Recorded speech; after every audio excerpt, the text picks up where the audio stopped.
Sometimes like all you want to do is run. Hear me out, hear me out. If all the things you never show, there are the things I want to know. Secrets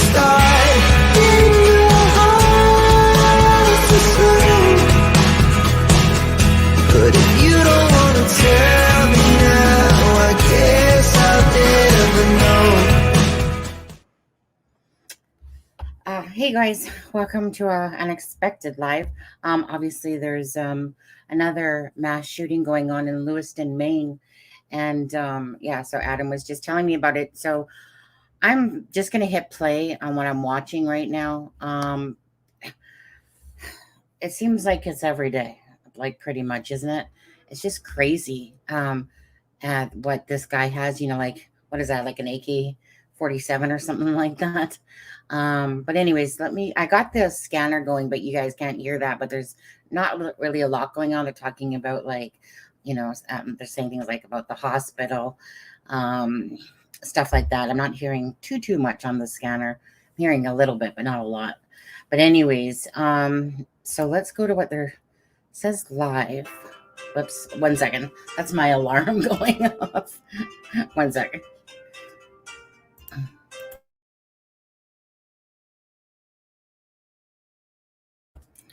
Okay, sorry about that. Set my alarm for 6:30 because of the Delphi live for 7, but the Delphi live I pushed to 7:15 on there. But anyways, you guys, thanks for coming in. That's a topic, gang, that pretty much, although we might have our feelings on it, but that's something that will probably... Man with his headphones, really heart-wrenching. Can't imagine what people in the area are feeling, how scary things are right now, how tense things are right now. Did you also happen to see, a lot of police activity, a lot of ambulance activity? So we saw a lot of police cruisers, a lot of ambulance pass us, I think about 10 as we were here in Lewiston. We were told to get to City Hall as quick as we can. So that was our main mission, but we had to pull over many times to allow police officers pass us. We do stories here in Lewiston at nighttime. It's fairly active city, and it was quiet on the sidewalks, and that was a new experience. So very active with police, but many people are staying indoors and listening to the advice given to them. Absolutely. Of course, tough when we talk about these kinds of things, we talk about them in other parts of the country. Right. And we always say that line, it could never happen here. And unfortunately, it looks like it has. That alert going out on cell phones across the greater Lewiston area tonight. Right. It's been tough. And I'm from the area. Brian Yacono's from the area. We have family and friends, a lot of family and friends out in that area. Obviously, our hearts go out to everybody out there. But it's something, again, that affects so many people. Obviously, it affects the entire state of Maine because we haven't seen anything of this magnitude before. But also it affects, they had a bowling league happening at Spare Time Recreation in Lewiston. That was one of the scenes. There are restaurants right there where families with their children are out to dinner. You had kids who were playing hockey at the rink in Auburn who had to stop playing hockey, who had to go home. You have people in restaurants that were just completely locked down in the area. So glad to hear that the streets are clear, that people are taking heed, that they are listening to police and staying where they are. Meantime, this is all, of course, because this is an active situation. They are looking for this man right there on your screen. If you know who he is, please give police a call. It really doesn't matter how you get a hold of them. You can call them on the phone. You can reach out to them on their Facebook page. I believe we also have a photo of the car police say they are looking for. We are, as you can see, just pulling up this information right on Lewiston Police Department's Facebook page. So if you don't catch it here on air, feel free to pull out your phone and go there. But this is that car they're looking for, a white vehicle. It appears to be a Subaru or some kind of wagon SUV crossover type. Police say the front bumper is spray painted black, as you can kind of see there in that photo. So if you know whose car this is, please, or if you see it, please give Lewiston Police a call at 513-3001, extension 3327. Again, that's 513-3001, extension 3327. This, of course, is affecting area schools as well, despite the fact that they're clearly not in session tonight. But we heard from Lewiston Public Schools earlier tonight. They said if anyone was out, that they urged them to stay inside. We also just heard from the community college out there, Central Maine Community College, saying due to the active shooting situations reported in Lewiston and that the suspect or suspects currently remain at large, CMCC will be closed Thursday, October 26th. Students living on campus will be provided additional guidance. Our thoughts are with our entire community this evening. And you can see in this video here, people running from the scene, police cars all around. We are working to get some more information for you. State police are expected to give an update at Lewiston City Hall any moment now. And of course, as soon as they speak to the media, we will have that live here on air and online. And as Amanda said, this has far-reaching impacts. So tonight, this isn't just impacting Lewiston. When something like this happens in Maine, it affects the entire state and communities surrounding Lewiston. We're also hearing agents from as far away as Boston. ATF agents are headed to Maine. State police, Androscoggin County, Lewiston police, other local police departments, all train for this. We have covered those stories where they train for every situation and how to respond to this situation. And they all jumped into action tonight. And they are at several scenes in the city of Lewiston tonight, just trying to make sense of what happened. This video, you can just see the sheer number of people. Yeah. And what's been most helpful to them through this investigation is having people stay where they are. Shelter in place is what they're calling it. They are calling this a manhunt. They're asking people to lock the doors, stay inside, stay off the roads, keep things clear for them to move around and do what they need to do. They obviously have leads that they're following, and I'm sure they'll update us on that when we hear from them when they step into Lewiston City Hall to brief us. Now, you mentioned this affects the entire state. We heard from Governor Janet Mills a little bit earlier. She had released a statement, and she said in part that she is aware of and has been briefed on the active shooter situation in Lewiston. She said, I urge all people in the area to follow the direction of state and local enforcement. I will continue to monitor the situation and remain in close contact with public safety officials. And we also have something else just in from a senior White House reporter for Bloomberg, the news agency Bloomberg, tweeting out the president has been briefed on what's known so far about the mass shooting in Lewiston, Maine, and will continue to receive updates. Again, we're working to confirm that independently, but a reputable news source, Bloomberg, a White House reporter saying that even the president has been notified of this incident in Maine tonight. Again, just to reiterate where this area is, the active scenes. We know Spare Time Recreation on Mollison Way in Lewiston, and then about 4 miles from there, Schmeggy's Bar and Grill on Lincoln Street.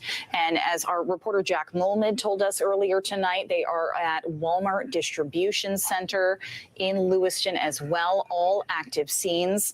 And we do believe that Jack has moved locations. I don't know if he's prepared to speak with us at all, or it looks like he's in the midst of talking with somebody now. So we'll give him a moment before we go back to him. But these are In the meantime, we really should, I know it's hard to look at, but pull up that photo of the shooter again for folks, because if you know who he is, police need you to give them a call tonight. They're looking for any information on this man who, as you can see here in this surveillance image, walked into spare time with a large gun and injured numerous people, and we are still working to learn those numbers. You may have seen on other national news outlets, numbers have been put out, but we have not independently received numbers. We want to make sure we get those numbers right for you. So we are waiting to hear from state police on specifics any moment now. And again, it's about getting it right in a situation like this for you. So please stay with us. We will give you the most accurate information as soon as you can. This image here, a closer, better shot of that gunman's face so that you can see him. Please give police a call. And certainly, as Zach mentioned, we know these are difficult images to look at. It's hard for us to look at these images, but it's important that if you do recognize this person, that you reach out. Lewiston police are asking you to call them. Again, they are also looking for a car that is, we can't tell, it's either white or silver with a black bumper. We do have an image of it. There it is, right there on your screen. Police are looking for that vehicle as well. So again, if you know anything about this, and that vehicle has a black front bumper.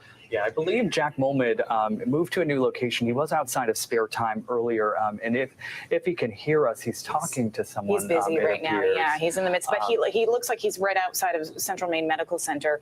Looks like the emergency department that he's at. So we'll let him. He's in the middle of an interview right now. We'll let him finish that up, and then we'll certainly hope to get more information from him while he's there. But we saw images from Central Maine Medical Center earlier tonight, and just the number of ambulances lined up there. Yeah, just difficult to see. We also heard from Central Maine Medical Center. They said they are reacting to a mass casualty, mass shooter event at this.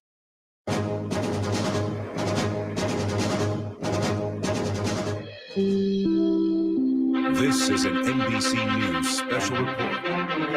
Hey guys, thank you for joining. Center, obviously, the biggest hospital there, where they have the training for this, the trauma center.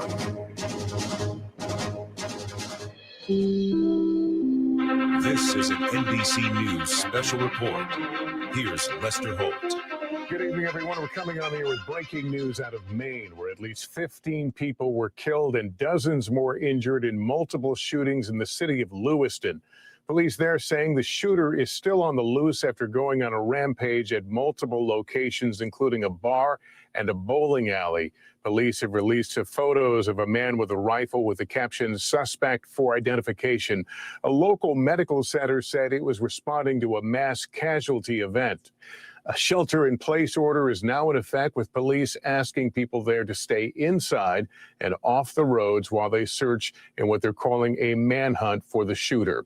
That concludes this NBC News special report. We'll have much more ahead in our streaming network, NBC News Now, online at NBCnews.com. I'm Lester Holt. Thank you for watching, and good evening.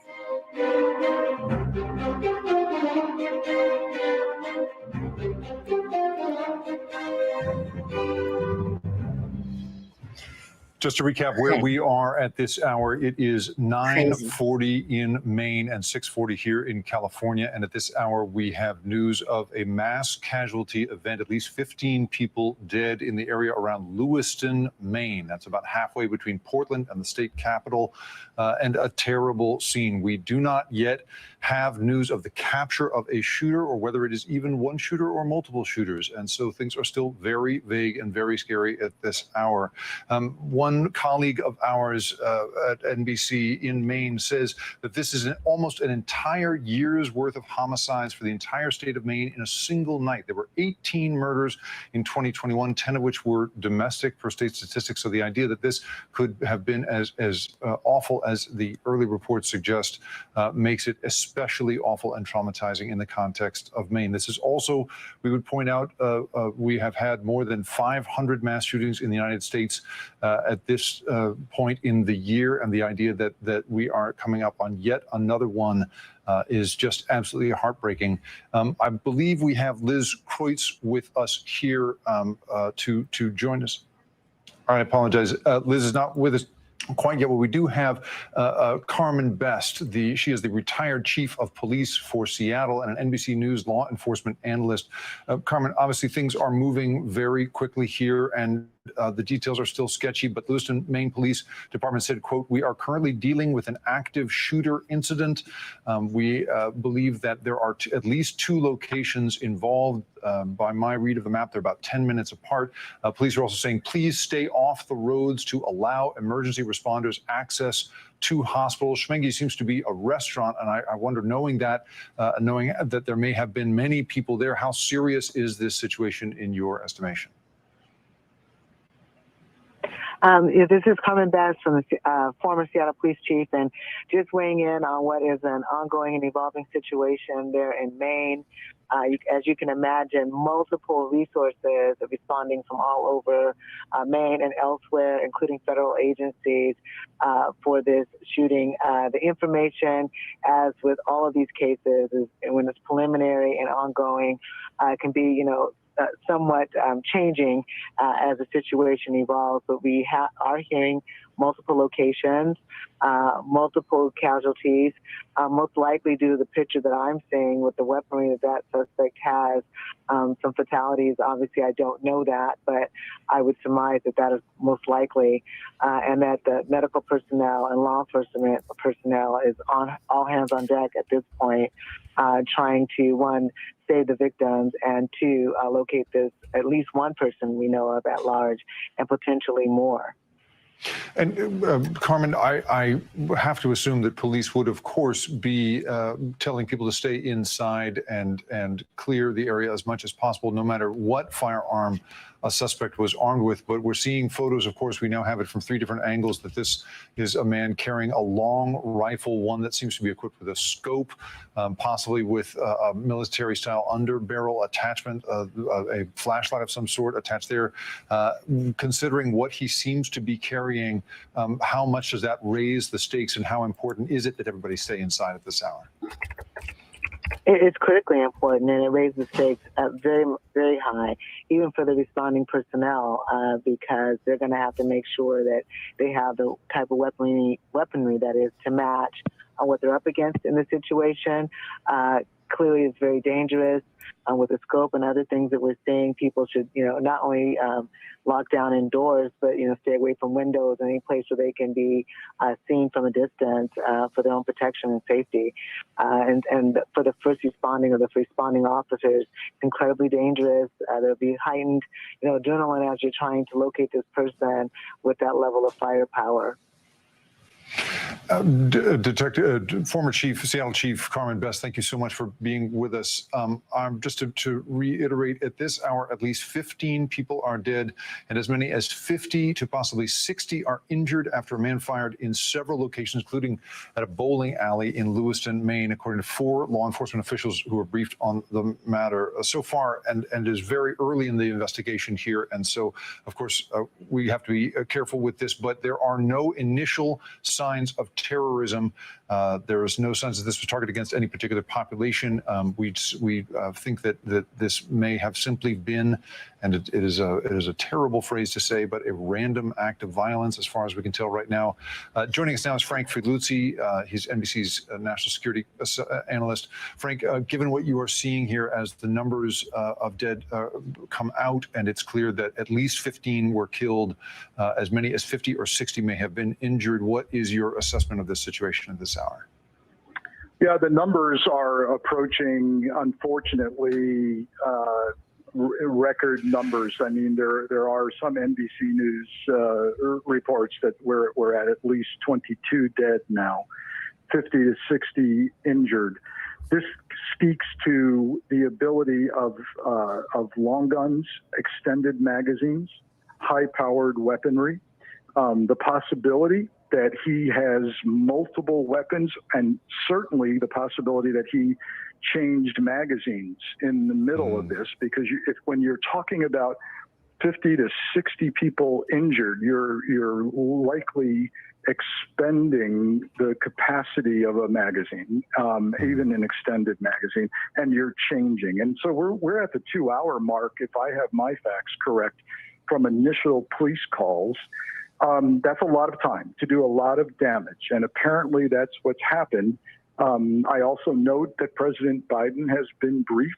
Reportedly, that is an indication of the gravity of this situation. And so I realize it'll be time later to talk about magazine capacity and whether this was a lawfully purchased gun or not. Right now, we still need to contain this subject. We still need to ensure that the injured in the United are States, brought to hospitals. And this is going to challenge and you guys, just quickly, in the United States, I'm sorry, can you actually purchase something like that legally?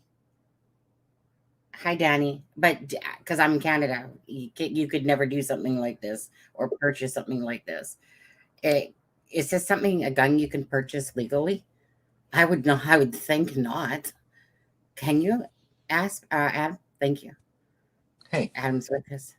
Is this something that's well? You wouldn't know because you're not a gun either, really. so did they say? I mean, it looks like an AR. It looks like an AR style weapon. Is that? Have they said what kind of gun it is? Probably. They just keep saying long.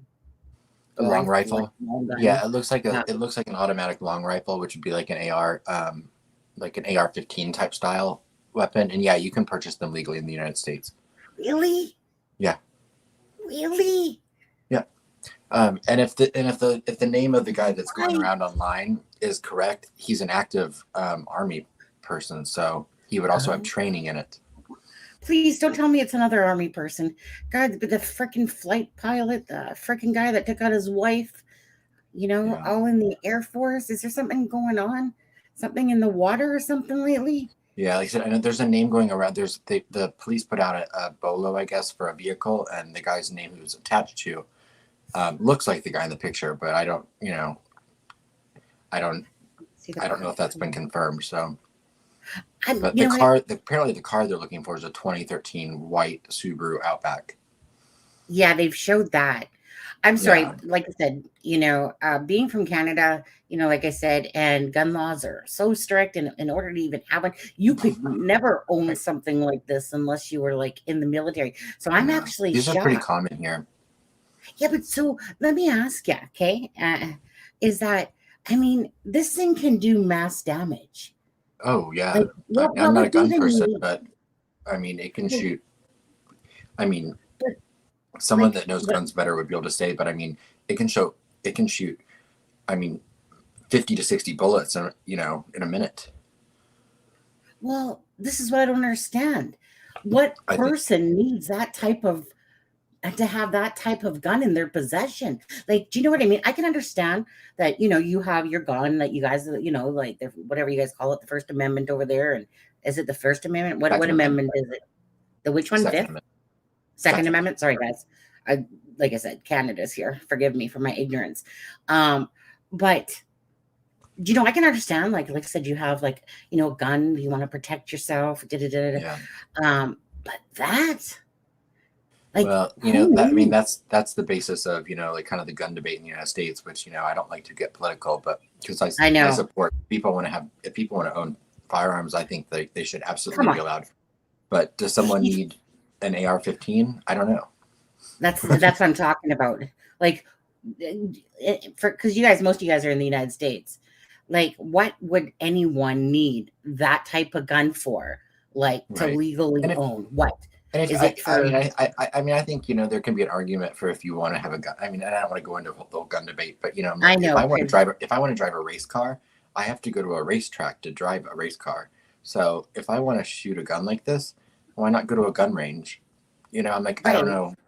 I just if you need to shoot someone 50 times to protect your home, then you're not a very good shot. Because usually when you go to the gun range, you have guns, but usually it's about people that are usually, hunters or say police officers or, did it. But I'm just shocked a little bit here because, this is like a gun of mass destruction. And I don't see any need unless you're in the military. And this has a scope on it too. You can see it has a scope on it. So what can you say the name of this gentleman so I can look him up? Well, I mean, it's all over Twitter. The the name that is going around on Twitter is Robert Card. Robert Card. Okay. Okay. Well, let me just keep playing this. Go ahead. Go ahead. I'll send you the stuff in Messenger. Sure. And I'll just look them up, guys, as I'll keep playing this for you guys. Okay. Thank you. Tax the resources of a relatively small city. Residents there have been told to shelter in place, to lock their doors, to not leave their homes as this manhunt gets underway. We know that the ATF Boston is now responding. A White House official says that President Biden has been briefed. The governor of Maine has also been briefed and is monitoring and telling people to heed the warnings, heed that shelter in place order, and stay inside. So again, this is in Lewiston, Maine, about 45 minutes north of Portland, Maine. For some reference, it's a evolving situation right now, but police are saying that at least 22 people have been killed, dozens more injured, and yet another mass shooting here in the U.S., Jake. And Liz, as we flash through the photographs that police have released of this suspect, the man you see pictured there holding a long rifle, wearing a hooded sweatshirt, dressed in what appear to be dark pants and perhaps boots of some sort. We also, of course, have this photograph of his vehicle, and police are urging people in the relatively small town of Lewiston, population around 35,000 people, to report it to authorities if they know the man or they know anything about the vehicle he is driving. The numbers are, of course, changing as we speak. The number of dead has risen to 22, as many as 50 to 60 people injured at this point. And again, more than 500 mass shootings in the United States so far this year. This is yet another one. Liz, you've obviously been in this business a long time. You have covered these sorts of events in the past. As this unfolds, there's this just terrible choreography of trying to sort out the suspect from all of these people who we see here in the footage running here, running from the scene, coming out to present themselves to police with their hands up. I mean, the confusion and the disarray at the beginning of a moment like this is in many ways the worst part of it. And given what you have reported on in the past, what do you think police are doing at this time to try to sort victims and witnesses from the possible shooter on the loose now?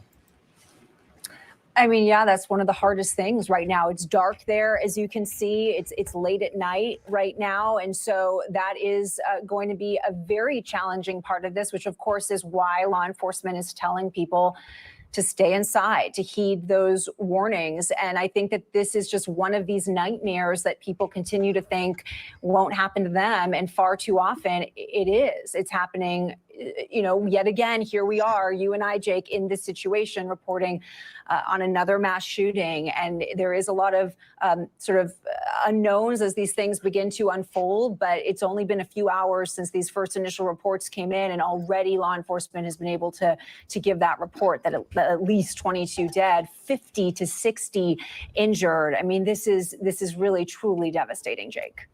And obviously, Liz, we're seeing at this hour the ongoing tally here rising and rising. We've seen that the president has been briefed on this. Presumably, that suggests that this event, which took place, it's just been shared with me. The latest FBI data shows that Maine had the lowest rate of violent crime in the country. We heard our colleagues at the affiliate WCHS saying that they really just considered it unimaginable that this would happen in their corner of the world.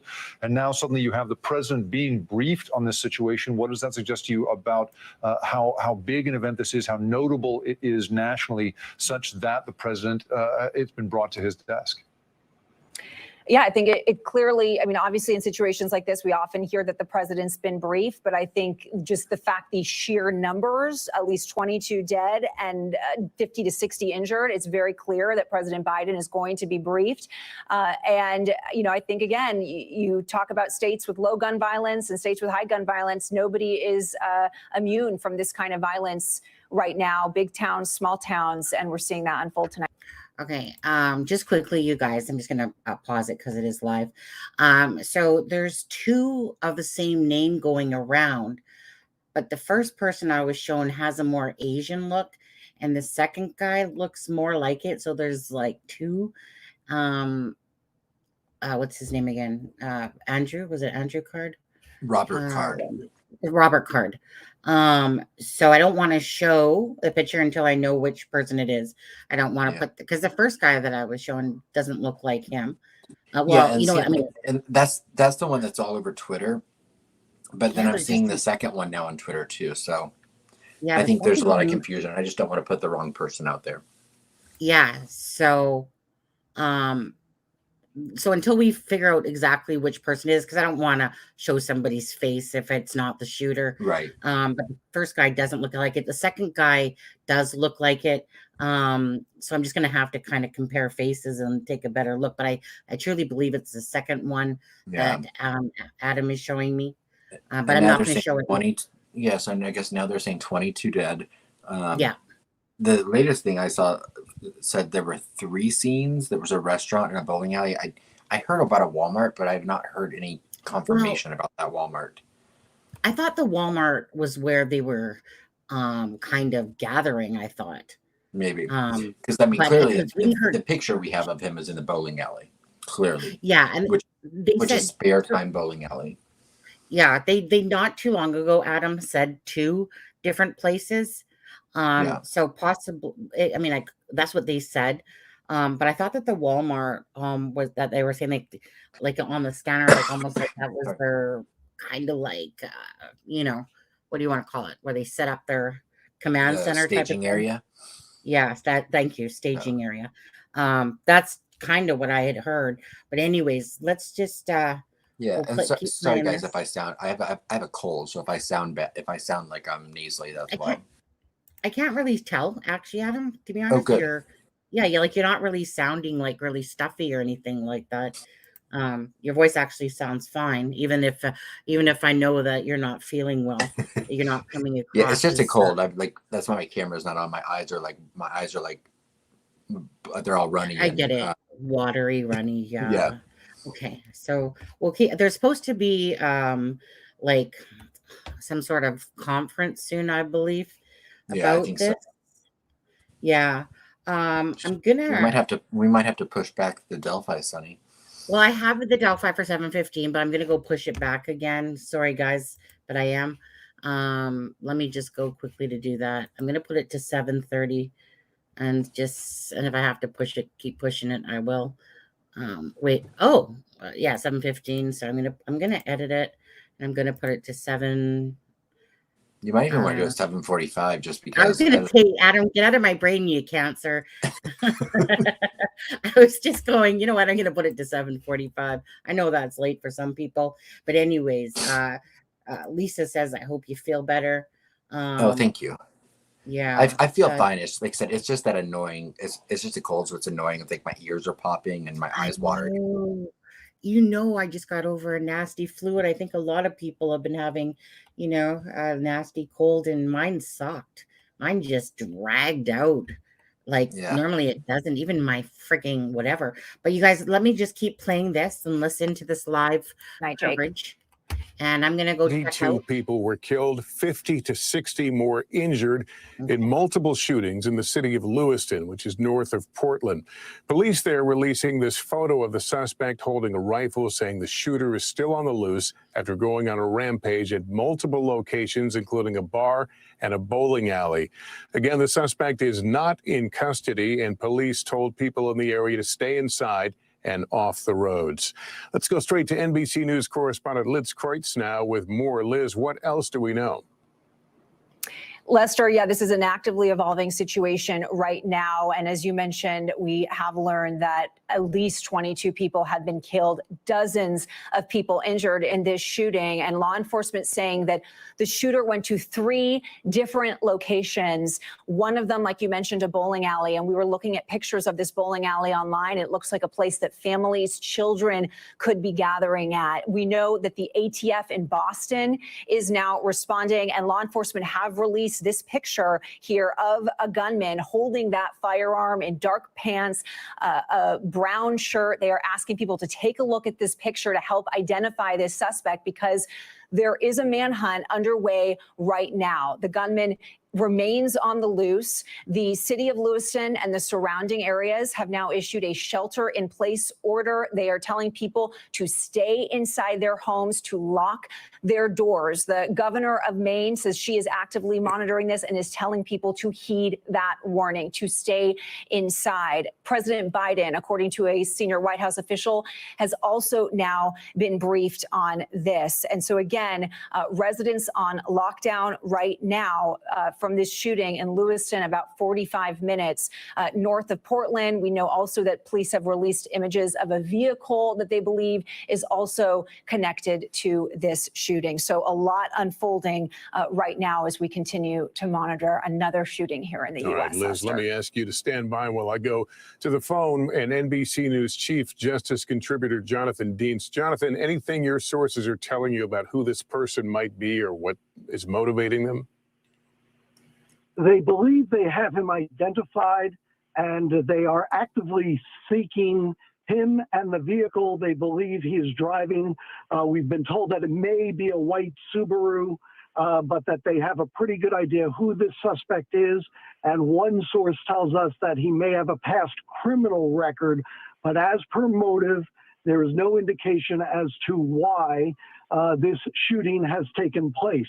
In the bulletins and briefings various law enforcement agencies have received, the death toll has ranged from a low of 16 to the more recent number of 22 that was put out by local police officials. So I have a range of fatalities between 16 and 22 dead. And the numbers injured is also a range. We've heard dozens, as few as 30, as many as 50, and that there may have been 2 or 3 locations, a bowling alley, a bar, and either a Walmart or Walmart distribution center. Again, this is in Lewiston, Maine. Bates College is nearby. A large Syrian immigrant population is in that city, and a former industrial city. But as for any sort of motive, obviously in the front of everyone's mind is this in any way connected to the tension in the Middle East? We have absolutely no indication of that at this time. Obviously, the number one focus now for law enforcement, federal and local, is to track that suspect, track that vehicle he's in to stop the shooting. But again, a range of victims, anywhere from 16 to, again, local police are saying it's as high as 22 now, with dozens injured, a range of injuries, 30 to 50 people wounded by this armed suspect with a long gun. Again, we are told from law enforcement they do have an identity on him, but they have not put that out publicly. So we'll wait for additional details before we name him. All right, Jonathan Dienst. Jonathan, thanks very much. That concludes this NBC News special report. We'll have much more ahead on our streaming network, NBC News Now, online at NBCnews.com, and tomorrow morning on Today. And if events warrant, we'll certainly pop right back on the air here this evening. I'm Lester Holt in New York. Thank you for watching, everyone. Good evening.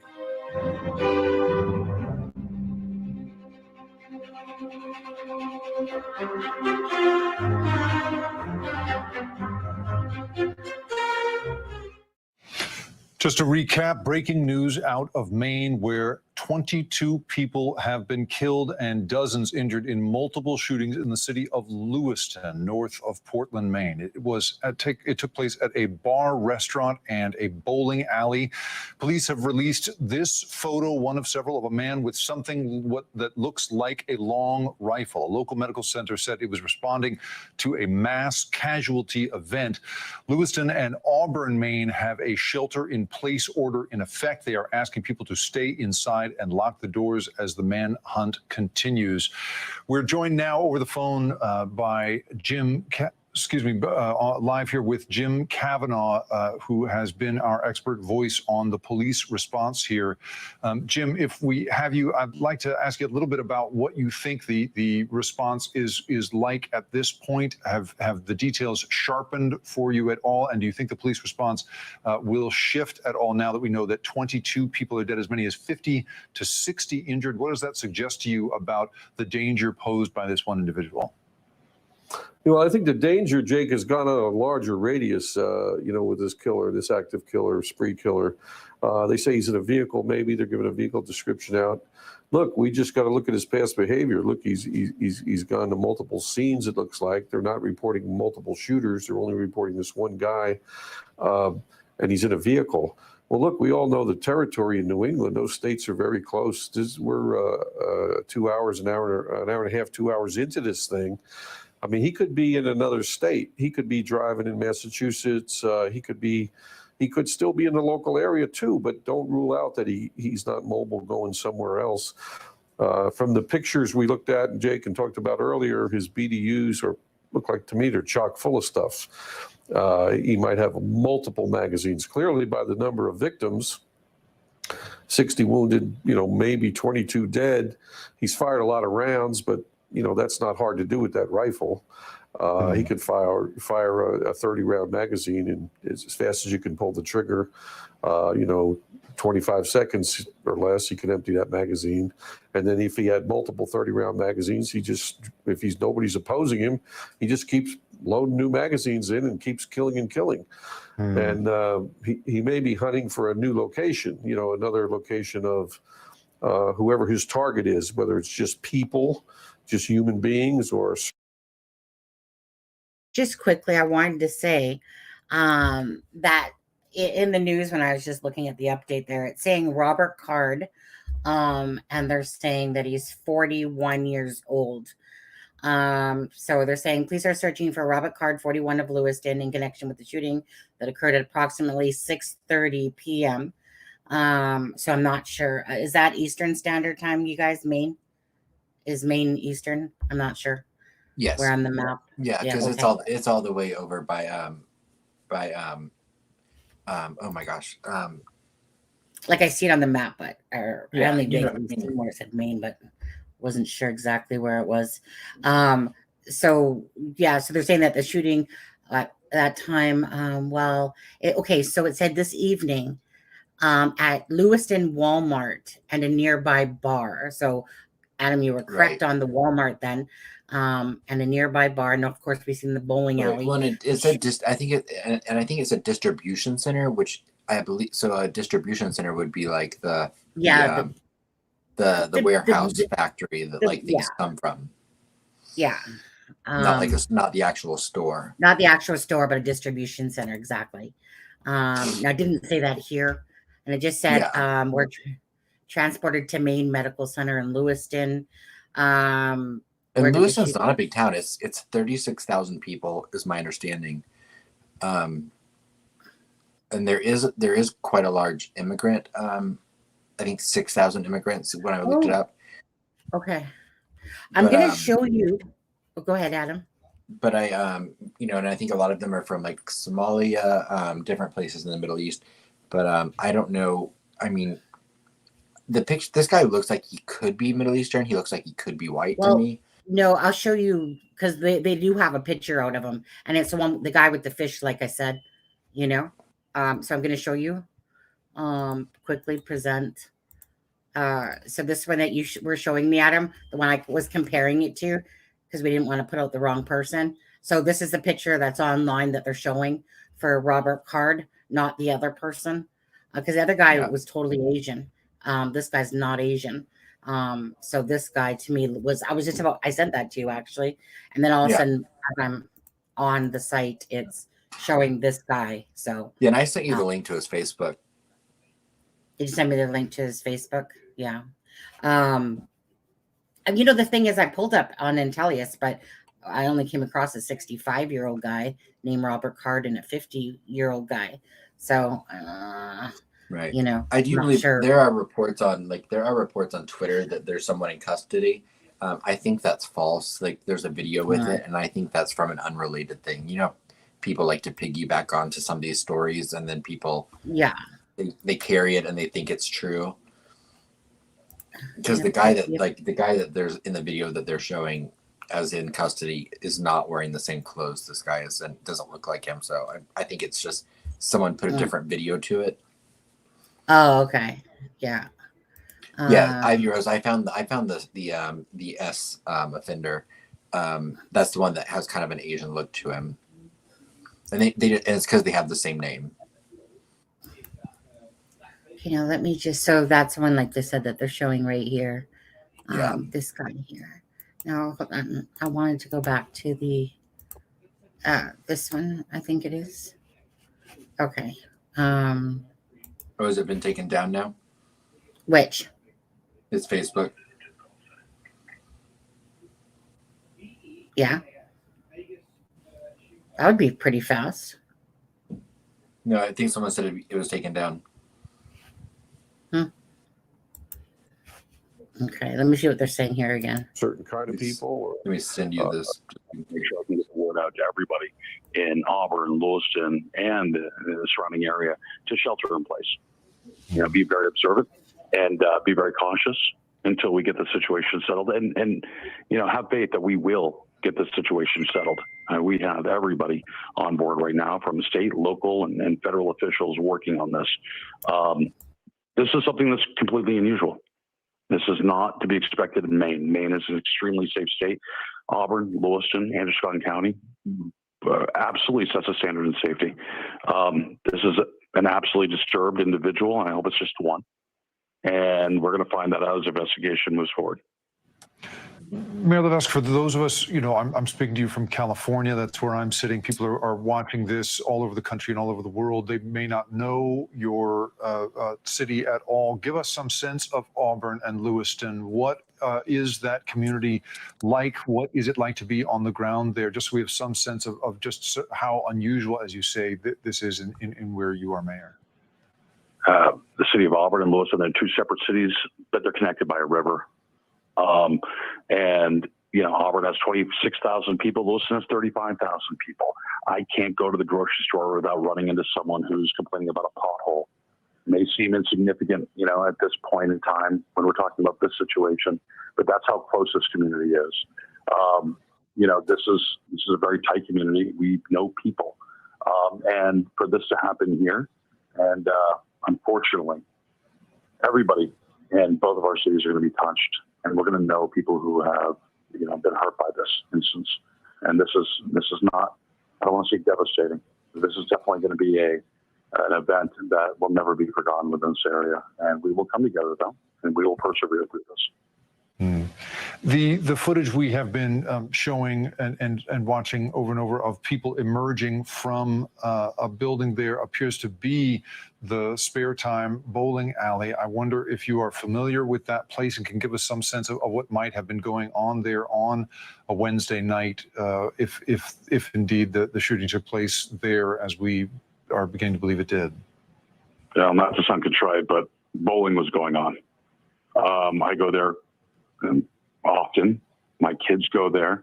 A lot of teenagers go there. Hopefully not on a school night. They weren't there tonight. We have yet to get that data back. These are people just going out, having a piece of pizza and bowling. This is just normal American entertainment. Why this would ever be a target for anyone is beyond comprehension. And Mayor Levesque, I wonder what you know of how life may or may not continue tomorrow. We understand that schools may be closed where you are. I'm wondering what other preparations you're going to be trying to make to pick up the pieces tomorrow when the sun comes up. Well, first of all, schools have been canceled in the entire region. So elementary to high school, public and private. So schools have been canceled. We will pick up the pieces because, we in Maine, we pick up the pieces and we move on. That's just part of our ethos. This is going to be a challenge. This is going to be really uncharted territory for us, but we will get through this. We're going to find out the damage. We're going to find out the culprit. We're going to bring that person or persons to justice as soon as possible. And God, I hope that justice is swift and severe. And then we're going to move on as a community and supporting each other like we normally do during travesty. And before I let you go, just so I have some sense of it, per state police data, more people have been killed tonight than in the entire state of Maine for 4 of the past 5 years. Just help us understand again how peaceful an environment this is, how unusual such a violent event is in the place where you're mayor. Listen, I don't think that statistic is right at all. Okay. I will say this is a cataclysmic event. It's probably close to a total of a year's worth of homicides in the entire state of 1.3 million people. 4 years, I don't think so. But I can't comment specifically on the numbers of casualties or fatalities at this point in time. So we will need to just rest and let this settle out and find out, because we owe that to the families, we owe that to the community. We cannot jump to any conclusions. Mayor Jason Levesque of Auburn, Maine, next to Lewiston, thank you so much for being here tonight. Our thoughts are with you, and our very best to you as you try to pick up the pieces after this terrible event. Thank you so much for being here. Thank you very much. Bye. NBC's Liz Kreutz rejoins us now. Liz, I know you and I have been monitoring the hard work going on behind the scenes across all of NBC News as we try to put together both the actual the place itself, the people affected, where these scenes happened. Can you give us any new details at this point? Bring us up to speed on what information we at NBC understand about this so far. Yeah, and that's always the challenge, Jake, during these situations, is just trying to piece it all together as during the chaos as all of this is unfolding. But we know that this gunman has gone to at least 3 different locations. One of them, like the mayor was talking about, is this bowling alley, and just hearing from the mayor there talking about that this is a place where teenagers go to have pizza and to hang out, and kids and families are there. We were looking at pictures online of this bowling alley, and it's all pictures of little kids. So it's just heartbreaking that repeatedly we seem to see these mass shooting incidents in these family gathering spaces. Even just earlier this year, the shooting near where we are in California, a biker bar in Orange County, and then a few years ago the bar and grill in Thousand Oaks, and it's just the concert halls, and it just repeatedly feels like nowhere is safe for people. We do have these images that we're showing right now, as you've been mentioning, Jake, of the suspect here that police have released because they want this gunman to be identified. There's a close-up image there, and this car that they've released an image of as well. And they say that the bumper on the front is blacked out, so you can see the gunman there with that firearm. So 3 different locations. The ATF, Jake, we know from Boston, is now investigating and on their way. We know both President Biden and Vice President Kamala Harris are briefed. The governor has been briefed, and she is telling people to heed those warnings to stay inside. And yet again, Jake, these images of people running for their lives like we're seeing right here. At this hour, we've just learned that the Justice Department has weighed in and has given us some sense of how they are watching this. A spokesperson says that the Attorney General has been briefed and will continue to closely monitor the situation. Federal law enforcement agencies are assisting our state and local law enforcement partners in Lewiston, Maine. As you mentioned, Boston's ATF is en route to Lewiston at this hour, as we understand it, and the president has been briefed. I wonder, Liz, if you're able to give us some sense of the scale of this as compared, you may have heard me speaking to the mayor a moment ago of Auburn next to Lewiston, who, the murder rate in that city is in the teens or low 20s from year to year, and the idea that this could have all happened in one night, that kind of number may have been exceeded. I wonder if you can contextualize for us a little bit how you imagine this plays in the attention of the Justice Department, the attention of the president, in the gruesome calculus that we deal in when we think about mass shootings. Why this one, do you think, is going to perhaps stay in the minds of law enforcement officials for some time as they think about this?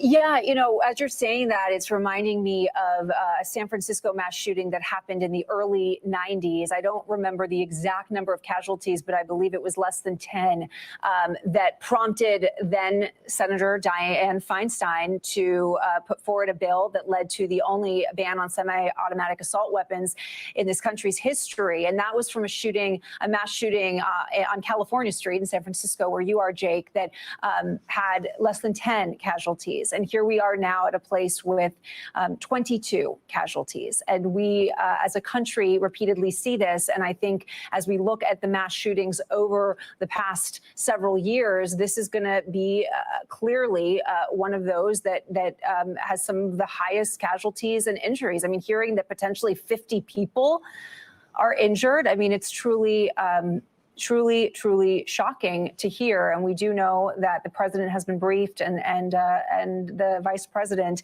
as well. And like I mentioned, state police have said that in Maine, which is considered a very safe state, there are 29. Last year, there were 29 homicides. Well, tonight we know at least 22 people killed. So this shooting already almost equal to the number of homicides that this state sees in 1 year. Liz Kreutz, please stay with us. I know you'll be closely monitoring this, and we want to be able to come back to you for any new details that come across the wire for you. But in the meantime, I want to bring back retired ATF Special Agent Jim Cavanaugh. He's also an NBC News analyst. Jim, you know, we are at this point understand from the mayor that this is a small town. People know each other in this town. This is a bowling alley where the mayor of Auburn said his children go. And as a result, it strikes me that the scale of this city perhaps could help in identifying this shooter and identifying where he is a little bit faster. I'm wondering to what extent you think that's true, and also what other resources are available to law enforcement to try to find this man, spot him before he can do any further damage. Well, I think you're right, Jake. I think they did identify him early on, probably from the photograph that was released by the police, because as you say, it's a small community. I mean, this guy was easily recognizable from the photograph, and all of us have friends and relatives and acquaintances who would recognize us if our picture was thrown up all over the news in their town. And so this guy was quickly identified. There's a vehicle in question there. We don't know if he owned that or not. But now the police have talked about looking for a white Subaru. He could have carjacked somebody. It could be his own car, but he appears to be traveling in it maybe. So he could be anywhere. I think New England is in danger tonight, not just this section of Maine, because, this happened a couple hours ago, and he could travel to any location. His spree killing, going to 2 and 3 locations, he's using multiple magazines to get off all these rounds. He's wounded about 60, killed 22. I mean, even if every round was struck a victim, which is not really possible, but just in probabilities, that would be 3 or 4 magazines he's using just to get these victims shot. So he's got many more magazines, I would say, with him. He's loaded for bear. His plan, may not have an ending like escape. It may be more of an ending like a suicide by cops, shootout with the police, or just try to kill as many people as he can. That may be his goal. And he's got the weapon. He's loose. Now, your question, the second part, tracking him down. Well, they'll try cell phones, but, he doesn't need a cell phone when he's on his killing spree. He might have ditched it. So if he doesn't have a cell phone, or if he doesn't have OnStar or a tracker in his car, he may be hard to find that way. It gets back to the citizens reporting what they see, troopers and deputies on the highways looking for the vehicle. If there's any vehicle like that description traveling in New England tonight, every officer is going to be looking for it. Of course, they'll have air assets up, night vision. They'll be contacting family members. They'll be trying to find out where he does go, where does he frequent. Just a quick question for you guys in chat there. So I'm just curious, do you guys does any of you guys think that this has something to do with, the Palestinian war? I saw something on the news today where it said government was shutting down Palestinian protesters or something like that. That's all I remember seeing. Just curious. Or do you think that this is just a rampant person that's, doing a mass spree? Because obviously this person's trying to take as many lives as he can, but do you think it has anything to do with that, you guys? Just asking. Just curious on your thoughts about that. Does he camp in the woods? Does he have another residence? Does he have a cabin somewhere? who are his friends, what's he about, trying to, ascertain anything they can that might lead them to him. Unfortunately, we may find his location when we hear reports of more shots fired somewhere, and then police are going to have to rush there. And that could even be in a neighboring community or even a neighboring state. So I think New England just needs to be on alert now. There's an active killer loose, and nobody knows where he is. So they can't say he's still in that local community. He could be anywhere up there.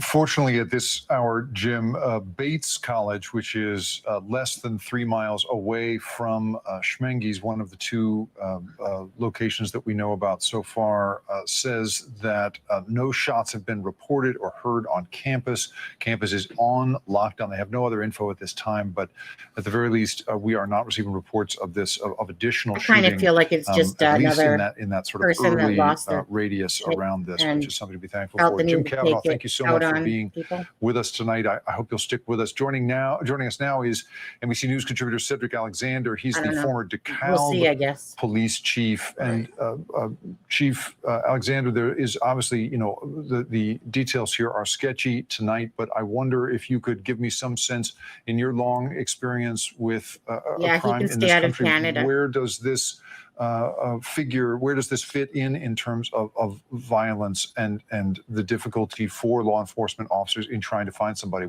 How difficult, how alarming a situation is this in your experience?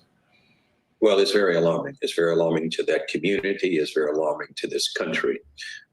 We've been here too many times before, but the death count here is of a really significant number of people that have been killed and injured, and a subject that is still on the loose somewhere in and around that community.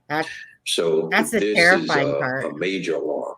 And that's the terrifying part for those people, right? Is that when he's not in handcuffs yet, again, could possibly be more dead.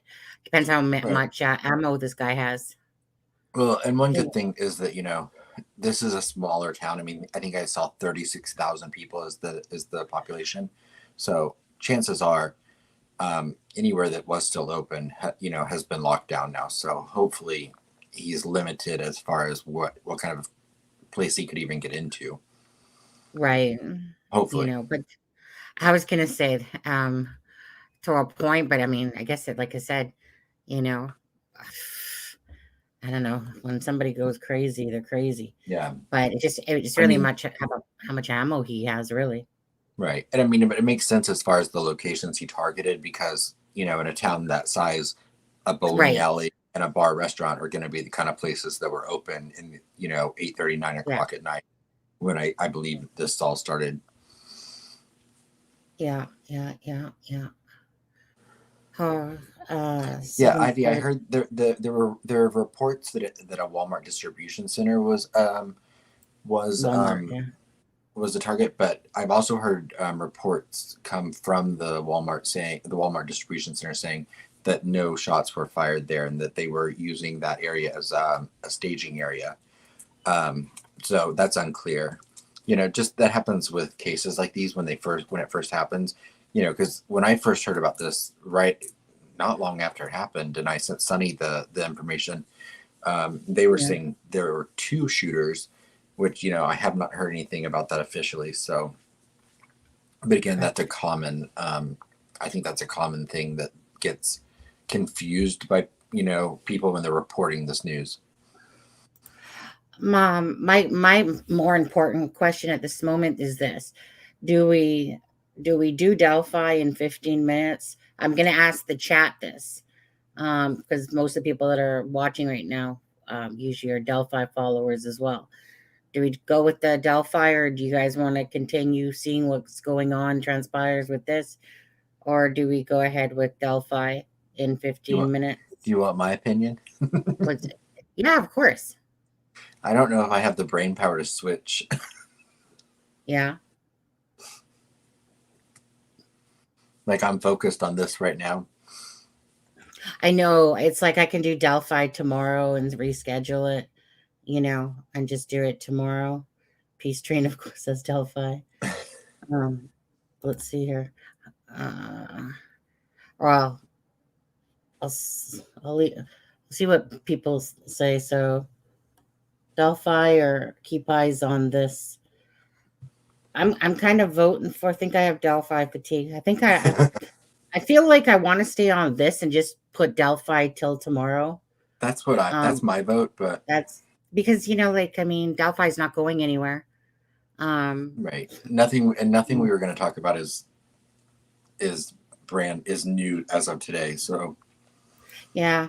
I'm gonna leave it. I think I'm gonna put Delphi, you guys, till tomorrow night. I'll put it till tomorrow night. Yeah. And I think we're just gonna continue watching this. Yeah. Okay, that's what yeah. Okay. And Streamlabs is spamming the chat. I feel like Streamlabs is saying, yeah, just stick with what you're going. So okay, let me go turn this back on, see what they're saying again. I'm waiting for the news conference, Yeah. I would assume soon.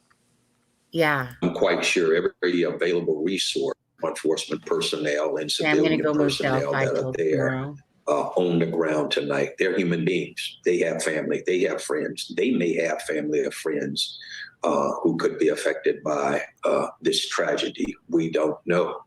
But if you can only imagine being on a scene such as that, where you have that type of massive casualties and that type of injury and death that's before you, that it can be overwhelming to any person, any individual.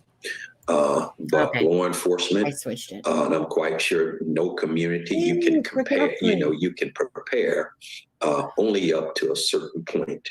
And then after that, it does become overwhelming. But I am quite sure they're going to have support of each other out there on that scene tonight. And I would imagine they will very smartly bring in mental health counselors to be available as well, too, because this is a very, very traumatic scene without question. And it's going to have impact on the workers, and people that live in that community are going to be hugely impacted as well. These are the things we don't see when these type of events occur. And after I'll look for some these bodies have been taken away, it's the after the impact. That's why it's called post-traumatic, because the trauma oftentimes can take effect that night. I was going to mute myself and go listen to the scanner. There can be a number of variables, and every individual is very different, that people can begin to relive, unfortunately, some of these horrible images that are going to be with them for the rest of their life. We oftentimes, as civilians, and we hear about this kind of level of tragedy in a war somewhere on the globe. But for it to happen right here in our own backyard, right here in this country, right here in any city, USA, and tonight it happens to be Lewiston, Maine, it strikes us in a very powerful way. And we all are impacted by the numbers. And here again, we don't know what the final body count is going to be when the dust settles in all of this. Cedric Alexander, former police chief of DeKalb, Illinois, thank you so much for being with us. As he mentioned there, the trauma is, of course, long-lasting, and law enforcement officers responding to this scene will be traumatized. Of course, the victims and their families traumatized as well. The pain will go on here. We know at this hour that, according to Auburn Mayor Jason Levesque, we spoke to a few moments ago, he said that schools will be shut down in the region tomorrow, suggesting that life will not continue as normal, or at least not right away. There will be some healing, some time that people on the ground will have to put into repairing the damage, healing wounds, and trying to get past all of this. I want to bring NBC's Liz Croyce back again. She has been thinking, has been tracking this for us tonight, alongside dozens of our colleagues across NBC, and I'd love to hear from her now. Liz, give us some sense. Are there any new details to share? Recap for us where we're at tonight.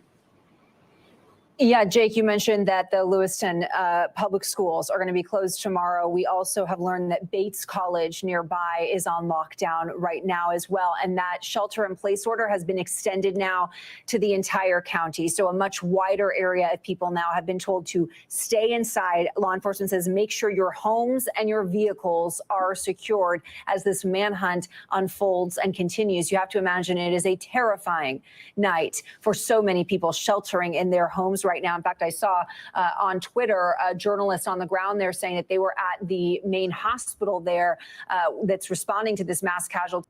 Okay, we're gonna have to switch it off, you guys. And hold on. Yeah, and I found a couple of local ones. Yeah, let me shut that one off for a second, Hey, and we're gonna go Lisa, to another. thank you so much. Oh, Lisa, thank you. Appreciate that. That's the first one today. I've done 3 lives. Thank you. You've done 3 And lives now, today? yeah, I have.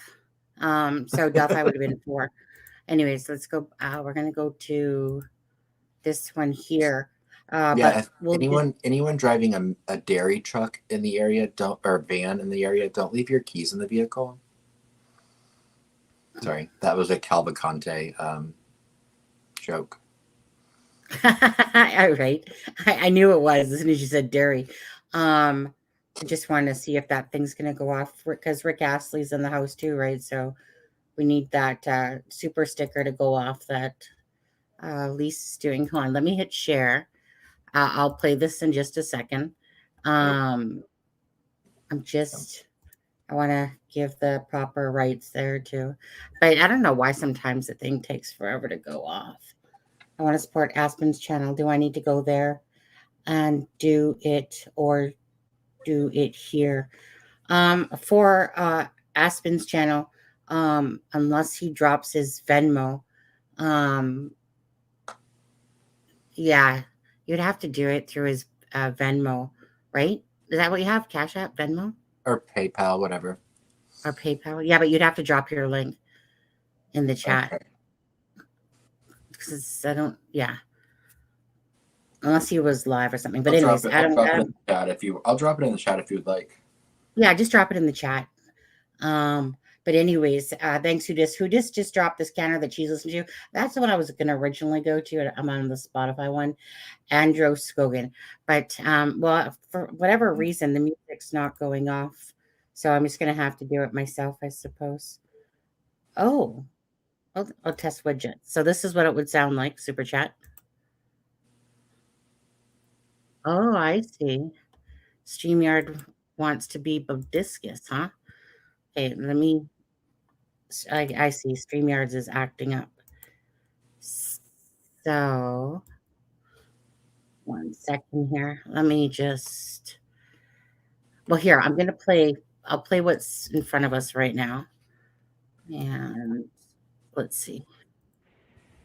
There certainly is a large security presence again. Good evening again to you, Marissa and Greg. One thing we have seen since we have been here, since the last time we checked in here on CBS 13, is some nurses have been shuffling in and out, which certainly a good thing. Everyone's getting that rest they need because they did call this a mass casualty event here at Central Maine Medical Center. Another note is they are being escorted, some of them, by the security officers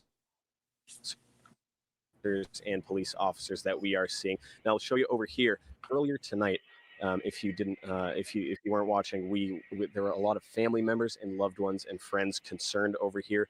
There was a table set up, multiple people in scrubs. I'm not sure if they're nurses or not, but certainly hospital employees had their laptops up, had their tablets out there, trying to check people in, trying to help people account for their loved ones. But it was very difficult. There were a lot of questions still, certainly not a lot of dry eyes going on, a lot of people on their toes. Now, another thing is we just saw a helicopter take off from here. Here, Lisa, I'm going to quickly do this for you since helicopters I circling goofed around up. the area as well. And people down in the Portland area tell me the life flights have been landing over at Maine Medical Center, and certainly there's some concern, but it's been more calm now because all of those loved ones over there were moved to a different location not right inside the hospital entrance here, but a different location. Now, behind us is the main entrance, and that's where there are some ambulances staged Okay, across there the you go. street. Thank you, There's Lisa. multiple towns, 5 to 10 towns named, and some of the parents we talked to 2 parents whose sons were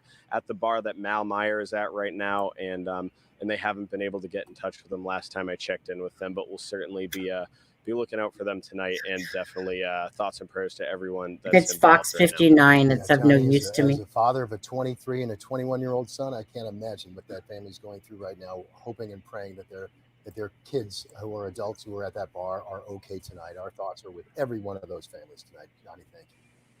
We want to get right out to Dan Lamparello live in our newsroom. And Dan, we understand you have some information from our media partners at the Bangor Daily News about who this suspect may be. That's right, guys. Our media partners at the Bangor Daily News, actually their political editor, Michael Shepard, who partners with us here at CBS 13 quite a bit, has confirmed with a state police spokesperson that the suspect involved, or if the only suspect involved in tonight's shooting in Lewiston, has been identified as 39-year-old Robert Card. Again, that's according to our partners at the Daily News, who have They said confirmed this 41 in with the a news. state police Is spokesperson. They say there's currently a be on the lookout for this suspect tonight, and his last known address, the I-team has been doing a little bit of digging here. I'm showing It looks like 40 his years last known old on address was somewhere in the Intellius. Bowdoin Or area. 41 or 40. Confirmed right now Well, by our these- partners at the Bangor Daily News. They've reached out to a spokesperson at the Maine State Police. Us here at CBS 13 are They put 41. I'm seeing 40 years old. Now they're saying 39. So he's somewhere between that area. still trying to verify this independently, but as of right now, the BDN says Robert Card, 39 years old, is the suspected shooter in tonight's mass shooting, active shooter situation in the city of Lewiston. Again, just coming into our newsroom right now. Something we'll continue to follow, guys. As I get more information, we'll check back in. Adam, did you drop your PayPal for Lisa? We hope. I put my Venmo and I couldn't figure out the link to my PayPal for some reason. We've been mentioning the statements coming in from far and wide, frankly, all the way to I the think White I House. We have just it. got a statement from New Hampshire's Governor Chris Sununu putting out a statement tonight Let me as just take a well look. that they've been in touch with officials here in Maine, offering to provide any medical and No, I law don't, enforcement actually. and public safety resources that may be needed as the folks here in Maine continue no. to deal with what the governor of New Hampshire is describing as and rightly so, horrific situation. Again, that's the latest from Governor Sununu in New Hampshire, offering the state of Maine any resources.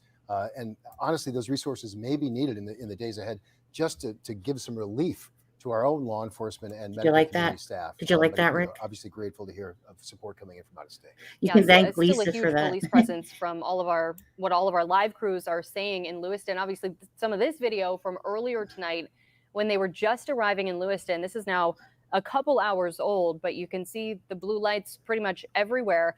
I know our crews on the way also said. Who dis? I'm not sure what you're referring to for Ronald. When you said name on the scanner, do you know what she's talking about? Because we got a Robert Card that has come out. Yeah, I'm not sure. That is evidence that they believe Robert Card is that the this name. search area has expanded. So there are multiple communities across Androscoggin County. We know many of you who are watching us right now in Androscoggin County. Take that message seriously. We know you are, but let's reiterate it. Take it seriously. Be safe until this person is captured, that it's resolved, that they know it is contained to one I don't person. know why we don't have Cash App. The danger in is Canada. not So over. stupid. And we know, again, there were multiple locations where police are investigating.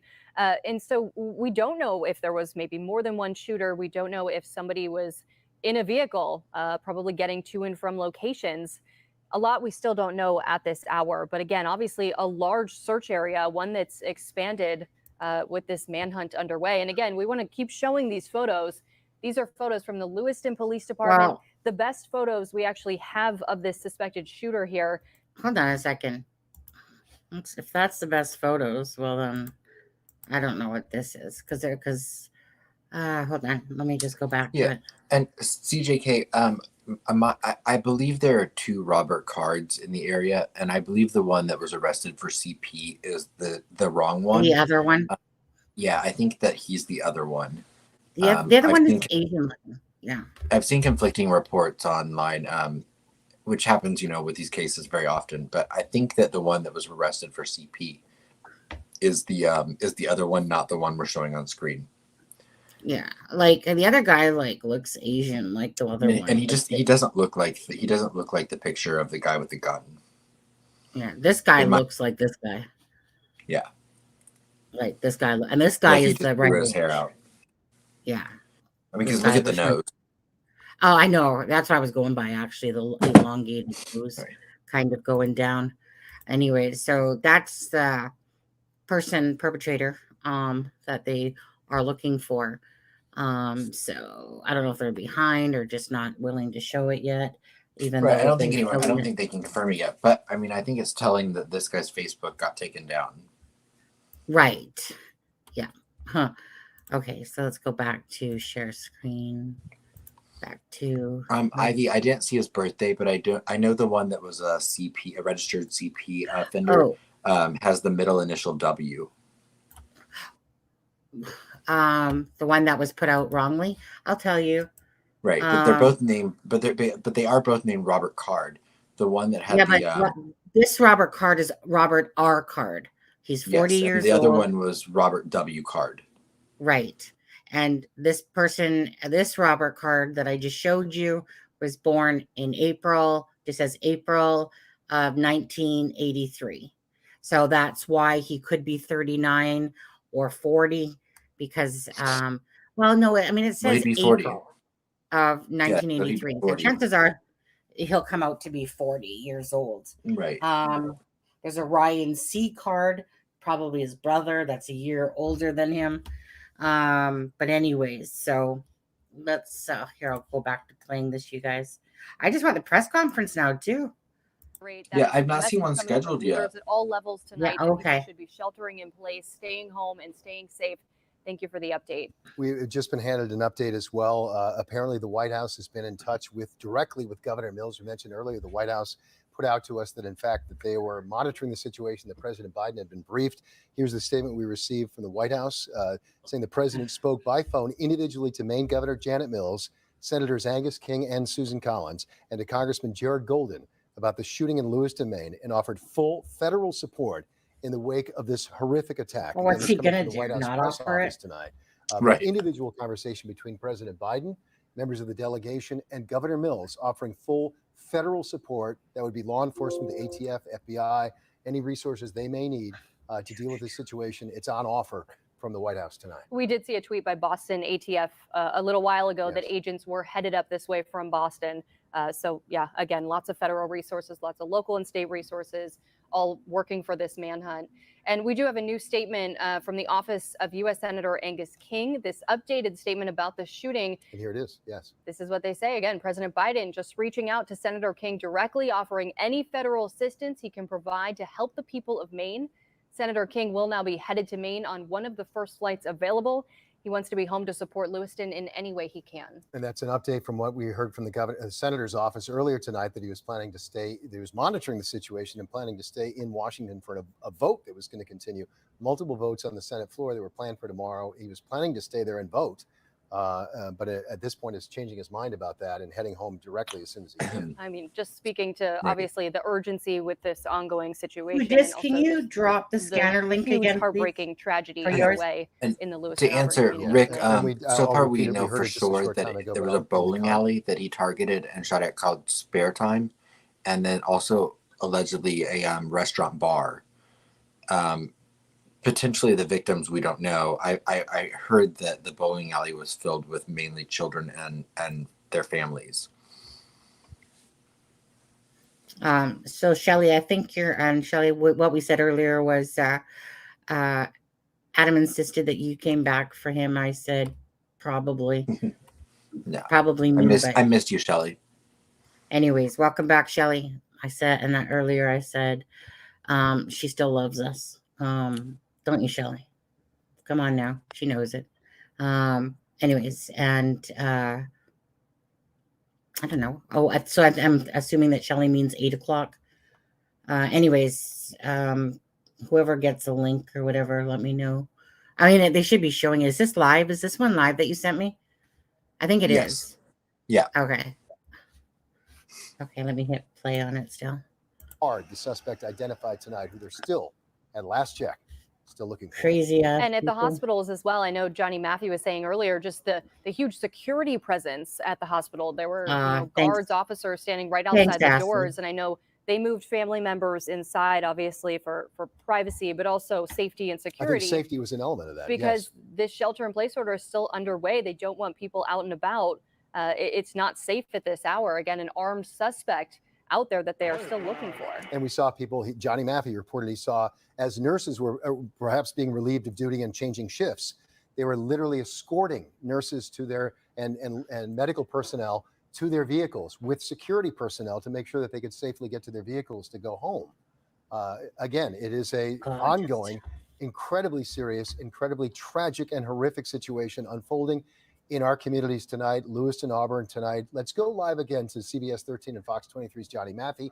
He is live right now at Central Maine Medical Center. Johnny, what's the latest up there? What do you see? Prayers to the families, guys, because that's a part that I cannot stand. Well, Greg, last time we checked in, I told you guys that there was here, a group next minute of loved gone. ones looking for patients inside that was moved inside. Now, I don't know the location where they moved, but I'm texting back and forth right now with a mother who's looking for her son inside, and she says they were moved in due to I'll take a look at the fact that there are still active Thank shooters. you. That's what they were told by law enforcement that moved them to a room inside, not right through the main entrance. This, I believe, is a hospital employee pulling out right now. A lot of officers have been escorting some nurses and employees who are headed out for the night.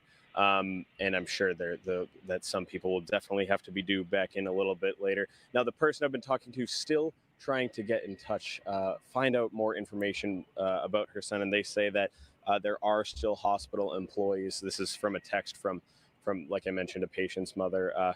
There are still hospital employees trying to get people that information that they very much need, and certainly waiting for an update from them throughout the night. Like I mentioned as well, and you just said it too, Marissa, active security presence right now, a lot of people on their toes, and a little bit ago we saw a helicopter take off from the roof, and there were some circling the area earlier too, and that's what we have right now, and certainly working to learn more.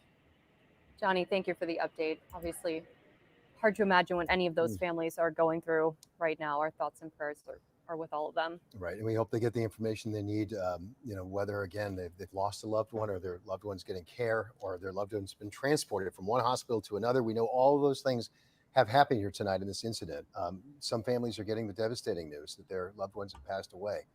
We know there are multiple people dead. Last check, 16 people confirmed. So boring. Dead Okay. tonight, dozens of people injured. Oh. Let me say it again, how much we appreciate those members of the law enforcement community and the medical community who are putting themselves, out there right now to try and. Here, we're just gonna stop that for 1 second. What you sending, Adam? That was like, I guess, the police on scene of where they apparently they've located the vehicle. Like someone had said that at the Chandler boat ramp in Lisbon, Maine. Well, I was which just going to corresponds with the helicopter footage, with the helicopter aerial activity. So let me just show this. State police and sheriffs to Route 196 in Libston at the Frost-tailed boat launch for the mass shooter's car that has been located at the boat launch, which they've showed many times now, the vehicle. Two males are knocking on the house door across the street with guns. That was 36 minutes ago. Wow. 2 males are knocking on the house door across the street with guns. Police are setting up a perimeter. Route 196 shut down. Manhunt underway.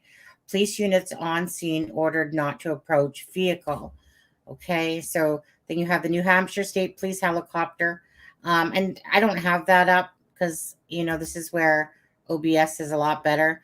So let's see here. This is flight. This helicopter. And everything. I guess the aerial activity is quieted down a little bit. Yeah, probably in the last couple of minutes. So people online speculating that they've changed tactical operations. Now, here an hour ago they said 16 passed away, but then this one says 22. Well, yeah, because that was updated to 22. Some people are still reporting 16, but a lot of the agencies are reporting 22 confirmed. I'm sure we'll find out whatever press briefing we might get later tonight. Yeah, and here, just to make it a little bit bigger. And also kind of like what I was saying. He was born in 1983, so April. So this would be the guy. That would be, I guess, 40 years old, right? Because he's born in April. Yeah. April's already passed, and that's April 3rd, I believe, right? Yeah.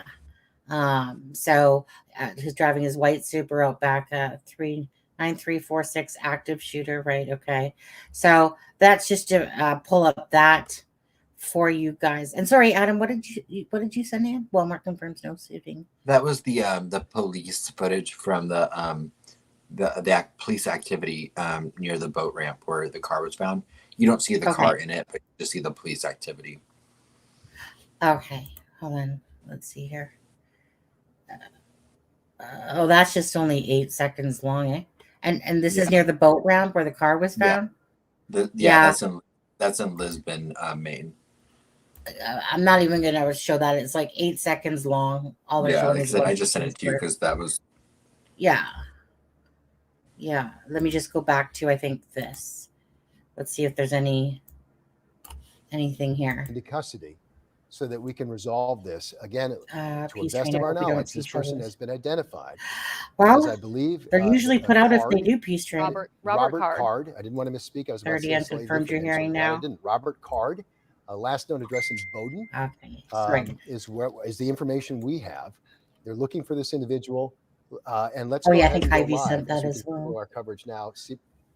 All right, hold off on just that. So he was born on April 4th. One thing we are just getting in is a statement from Maine Medical Center, obviously in Portland, largest hospital in the state. We're told Maine Medical Center has alerted on-call staff and created critical care and operating room capacity in anticipation of potential patient transports coming from the Lewiston shooting this evening. At this time, they confirm they will receive 1 patient transport from Central Maine Medical Center, and other Maine health facilities are also standing by and preparing to provide care. They also add that out of an abundance of caution and because of the dynamic developing nature of this situation, MMC and other Maine health hospitals have closed their campuses to non-hospital personnel and non-patients until further notice. Again, that as well, speaking to the heavy security presence at Central Maine Medical Center tonight. And we mentioned a moment ago how this investigation is expanding beyond Lewiston, Auburn, into greater Androscoggin County. CBS 13 and Fox 23's Mal Meyer. He was live on Lincoln Street in Lewiston. We understand he is now in Lisbon, where police were told have been looking for this suspect, Robert Card. Mal, there's a police presence behind you right now. What can you tell us? First of all, tell us where exactly you are and what's happening there. Yes, I see a law enforcement agent from the U.S. Marshal's office just walked by us. We are on Lisbon Street near River Road. We are in Lisbon, which is several miles away from both of those shooting scenes back in Lewiston. This is near the Androscoggin River, and it's also by Lisbon Falls. We are hearing a helicopter overhead, and we can see a very big police presence behind me. We saw what we believe to be a SWAT team go by the street just a short time ago. I can hear the helicopter overhead right now, and my photographer pointed out it looked like potentially a drone was also flying over the scene a short time ago. I asked a police officer just a few minutes ago if they believed that the suspect was here. He replied that he did not know. Then another law enforcement official came up to us and said for us to get back, and then said the area was not safe. So this is a very active scene. Again, we are in Lisbon by Lisbon Falls. This is several miles away from those shootings. 10, 16, now 22 is the number we're getting tonight. Okay, let me put that on pause for a sec. Just so you guys see this, it says, according to law enforcement, Card recently reported mental health issues to include hearing voices and threats to shoot up the National Guard base in Saco, ME, Memphis? Is that, where's Saco? What's ME? Maine. Maine? Oh, sorry, Maine, duh. I was gonna, sorry, I don't know some of those ones. Card was if there's a press conference, everyone will cut to the press conference. Absolutely, yeah, absolutely. Was reported to have committed. So Card was also reported to have been committed to the mental health facility for 2 weeks during the summer of 2023 and subsequently released. Okay, so he's someone's. And Ivy, just so you know, there are two different videos going around online of a purported arrest happening of the suspect. I've looked at both of them. Neither one are real in my opinion. Yeah. The suspects, the guy's not wearing the same clothes, and they look just like someone just put a video of someone getting arrested into this case. Sadly, we know that happens. Yeah. So, yep. So I'm gonna keep playing this for a minute. Hopefully, first priority is the safety. From Lisbon, Mike, obviously we're hearing that the police presence has moved to the Lisbon area. What are you seeing and hearing where you are? Well, Marissa, I can certainly confirm that. For the better part of an hour here, we've had emergency vehicles, cops, and SWAT teams flying by with sirens. Clearly, you can hear the helicopter from the state police overhead, and we're used to a lot of traffic here on 196 because, as Greg just pointed out, it's the main drag between Lewiston and the Mid-Coast, and but the W workers go back and forth. Robert We're William used to a card lot is of the traffic. wrong My God, Robert this has William been card. It's Robert. Tonight, and certainly I would Did you say classify it as a little card? bit unsettling as well to have it happen. I'm literally about a mile away from where they are right now, so we're certainly not used to this, and certainly not used to this kind of police presence. And it's just a remarkable day in all the wrong reasons, for all the wrong reasons. Mike, have you been sheltering in place, and if so, for how long? Yeah, I mean, I've been home all day since late afternoon, and obviously I got a message from a friend of mine who texted me and said, I hope what I'm hearing in Lewiston isn't true. So obviously I jumped right on Twitter and began monitoring things and became aware of just how serious this was. And it was going on in Lewiston, which spare time bowling is, a good 70 the place that you're miles seeing away on the other screen, side guys. of town. So you don't feel immediately threatened, but then you... Okay, the photo that you guys are seeing on screen right now, that's the one that's 941 Meadow Road in Bowdoin there. So that's the one that the arrow is pointing to, like this big farmyard or whatever. So I'm just sticking up the photo just to show you guys what potentially is the home of Robert R. Card or whatever, okay? But that's exactly where Google Maps took me to for that address, which I had seen. I didn't put it up, but I had seen it. But but like if this guy has children and stuff like that, oh my goodness.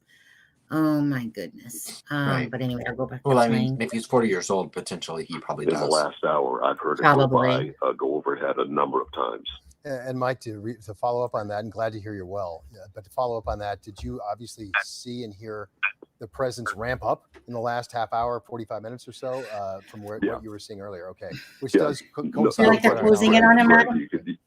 I'm sorry? You could hear it was a... Do you feel like they're closing in on him, you guys? Sounds like it, perhaps. Very I'll be loud. right back. Yeah. A large vehicle heard or seen before is the way I would classify it. You hear an ambulance go by here and there. Or actually, I'm right around the corner from Lisbon Fire Department and the Lisbon Emergency Medical. No, that's the wrong one, Grunge. So, it's not unusual to hear an ambulance. Grunge, that's the wrong person. That's a whole different one. This one's Robert R. Card. That's a totally different person.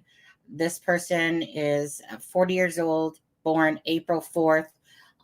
They've already showed him he's like a white dude that's holding up the fish on there. I don't see anything on him about an S predator on this file on Antelius, but it's not W. That's a different Robert Card. So you know how social media is. Hey Frank, you know how social media is. They got it wrong last time too with another one. What was it? There was another case recently where they were plastering somebody else's wrong face everywhere.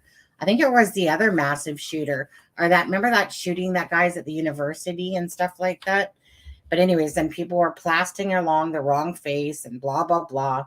And, but because that face came out on the news and now it's actually on the main,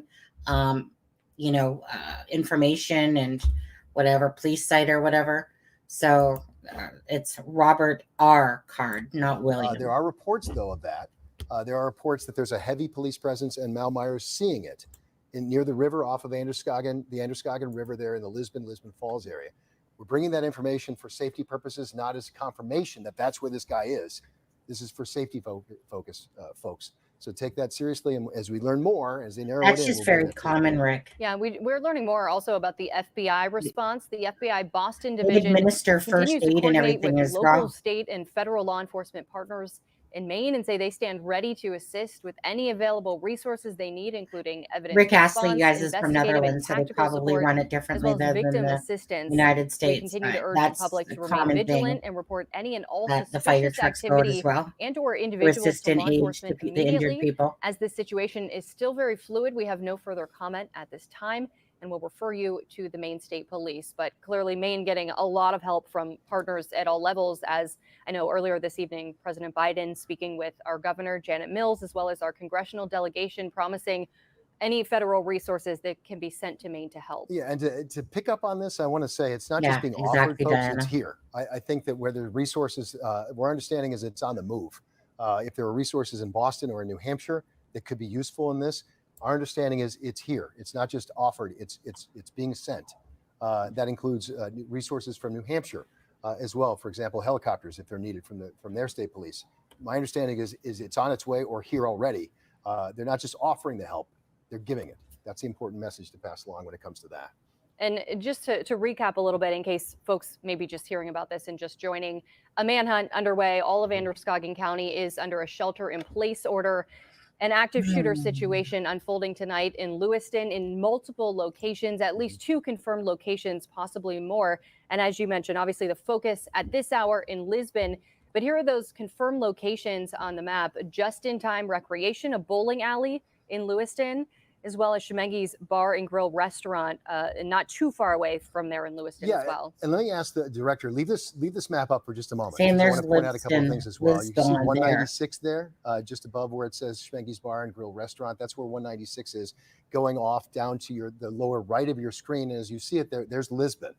And so that's where the focus is right now as well. In addition, not just there, absolutely, Angela. There's a particular focus in the Lisbon area.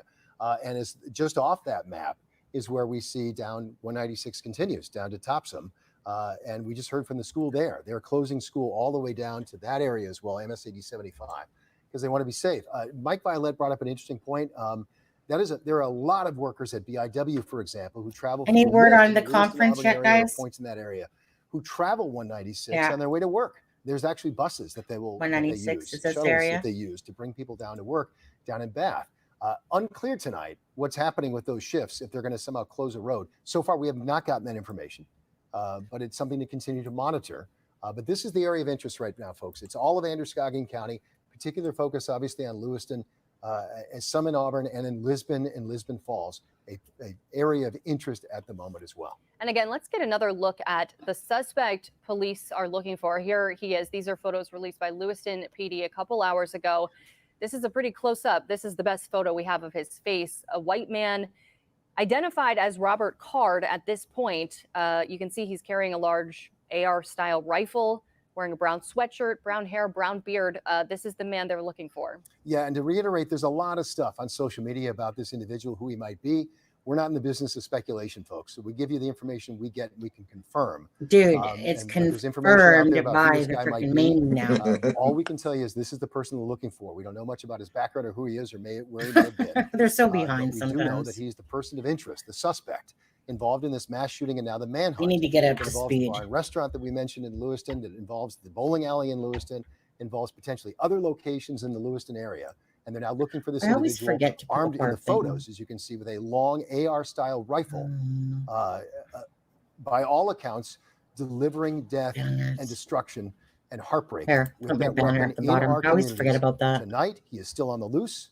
It's I an want active search. 1,000 Resources copies. coming from the feds, You the think county, I the don't think it's state, possible? from neighboring states to help in the search for this individual tonight. Again, tonight, CNN reporting 22 I don't people think they dead, were- dozens Right. more injured.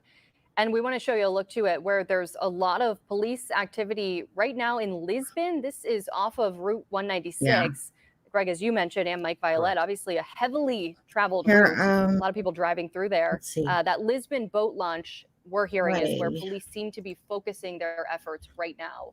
That's correct. And we don't have any additional information to confirm. There's been reports there's a vehicle that's been found abandoned there. We're working to confirm that If I can information. put that up in There's the a boat corner launch there. there, as we can tell you. And again, the Okay, the concerning dude's up point in the just right would be corner now, guys. if he has been traveling in a vehicle, and we know that they put out information about a vehicle of interest. If they found a vehicle there, obviously the Androscoggin River is right there. Again, Could the if you person have guys are, gone on from one there? second. That is what law enforcement is. Just quickly, if you guys are joining, of course, welcome to the live. If you're new here, welcome. And don't forget to hit that like button for us, you guys. That would be amazing and awesome, of course. We usually ones like this, I wouldn't doubt it if this video actually stays yellow, because YouTube usually doesn't like stuff like that. So I want to thank again Lisa for that super sticker on that. Because chances are I wouldn't doubt that this video just stays yellow, but whatever, right? It's worth reporting, bringing awareness and stuff like that for sure. Absolutely. Anyway, yeah, absolutely. When it comes to stuff like this, it's kind of like I think it was Judy Ron. He's like, kind of like whatever YouTube. I'm reporting on the Palestines and that whole thing, but YouTube doesn't like certain things, and this is typically one of them. So thanks Right. for the support. And I know myself, like, I mean, it's tragic, but Group that I'm helps interested in train. these types of stories. So Absolutely. Well, people need to be aware of this stuff. Right. Like they said, that's the beauty of the internet, is that it's done in masses. And so fast, people can learn of what's going on for this exact reason. Yeah. So, that's a part of it. His reported address is from Lewiston. Yeah, he's a local. Yeah. But anyways, thank you guys. Don't forget to hit that like button if you could. To not only find the person or people responsible for this, treat those who are injured or fatally wounded, and try to bring that community back together and pick up the pieces. Here's a little bit of what she had to say about the investigation and what goes into investigating something this horrific. From a law enforcement perspective, there is so much work to continue to be done. And I know they just had to postpone their press conference. Hi, Alexa. This is an insurmountable, almost crime scene, multiple crime scenes for law enforcement to be able to deal with. And then also hunting a man Adam, I'm gonna be who right has back. no compunction about killing 22 plus I heard a people. yawn. It's a nightmare, is what it is, frankly. Hey, Ben. That nightmare unfolding for We're us back, tonight in our state, which has never seen anything of this magnitude. Betsy Smith from the National Police Association, we appreciate her time tonight. I'm going to have a little bit more from her coming up in a little bit. But again, a lot of resources going into this. We know police departments across the state are assisting Lewiston PD, as well as the state police, Androscoggin County Sheriff's Office. It takes a lot of law enforcement to not only find a suspect in this case, and this is something they're trained for as well. We here on the I-Team, Marissa and I have covered that extensively across our state, just the training day in and day out that these officers do to hopefully never have to confront something like this. But tonight, that training being put to use for sure. Guys, I'll send it over to you. And thanks so much for the update. And I know Betsy Smith touched on this, but obviously someone who has taken 22 lives allegedly, you worry about the danger that law enforcement would be in this situation, trying to track him down. Yeah, every single human being who's working on our behalf to track this person down is putting themselves in harm's way. I mean, that's all we can say about that. And our appreciation is certainly going out to our law enforcement community tonight, trying to bring an end to this. And we're getting a statement as well. We want to point out Senator Susan Collins. We've heard from other members of the delegation. She released a statement tonight saying, quote, "As our state mourns this horrific mass shooting, we appreciate the support we've received from across the country, including the call I received from President Biden offering the assistance, federal assistance from President Biden tonight." We heard a similar statement from Senator King tonight. Again, we also heard from Governor Mills's office saying that there was a private phone call between Governor Mills, the senators, Congressman Jared Golden, and President Biden tonight, offering any support that we need. Federal resources are on offer from the White House. This statement here from Maine Medical Center saying, quote, "Maine Medical Center has alerted on-call staff and created critical care and operating room capacity in anticipation of potential patient transports coming from Lewiston. At this time, MMC can confirm it will receive 1 patient transport from Central Maine Medical Center. Other Maine health facilities also standing by, preparing to provide care. And out of an abundance of caution and due to the dynamic nature of this situation, MMC and other Maine health hospitals have closed their campuses to non-hospital personnel and non-patients until further notice. Maine Health and Maine Medical Center expressing their deepest sympathies to those impacted by this tragedy. Obviously, the hospitals, dealing with this mass casualty situation, both in Lewiston, Maine, other hospitals potentially across the state as well. They train. We mentioned law enforcement. They train for this as well. They train some of the coordination that they need to use. So that's being brought to bear tonight. Also want to bring you this. This is a brand new photo released to us of the picture of the suspect. Again, Robert Card is the name that we've been given. We saw photos of him. What we've been told is him. Thanks, Rick. From law enforcement, showing him wearing a brown jacket and carrying an AR-style rifle. We now have this image, which gives the clearest picture yet of his face. There's an active manhunt underway right now for this individual. You can see Robert Card, last known address in the Bowdoin area, which again, they're way behind us. Quite frankly, why the Bowdoin school district Say that again? has expanded the school closings. But they're way behind us, aren't they? Bowdoin district has announced they're closing schools. It could potentially be because that is the last known address of this individual. And we also know that it appeared that he was traveling from Lewiston, at least some of the information we have, possibly to Lisbon and Lisbon Falls down at 196, back towards the Topsom-Bowdoin area. Again, here's another image. This allegedly, our information being coming to us from the Lewiston Police Department, the same individual taken from a surveillance camera at one of the places, possibly the bowling alley, where the shooting at one of the shooting locations they're investigating.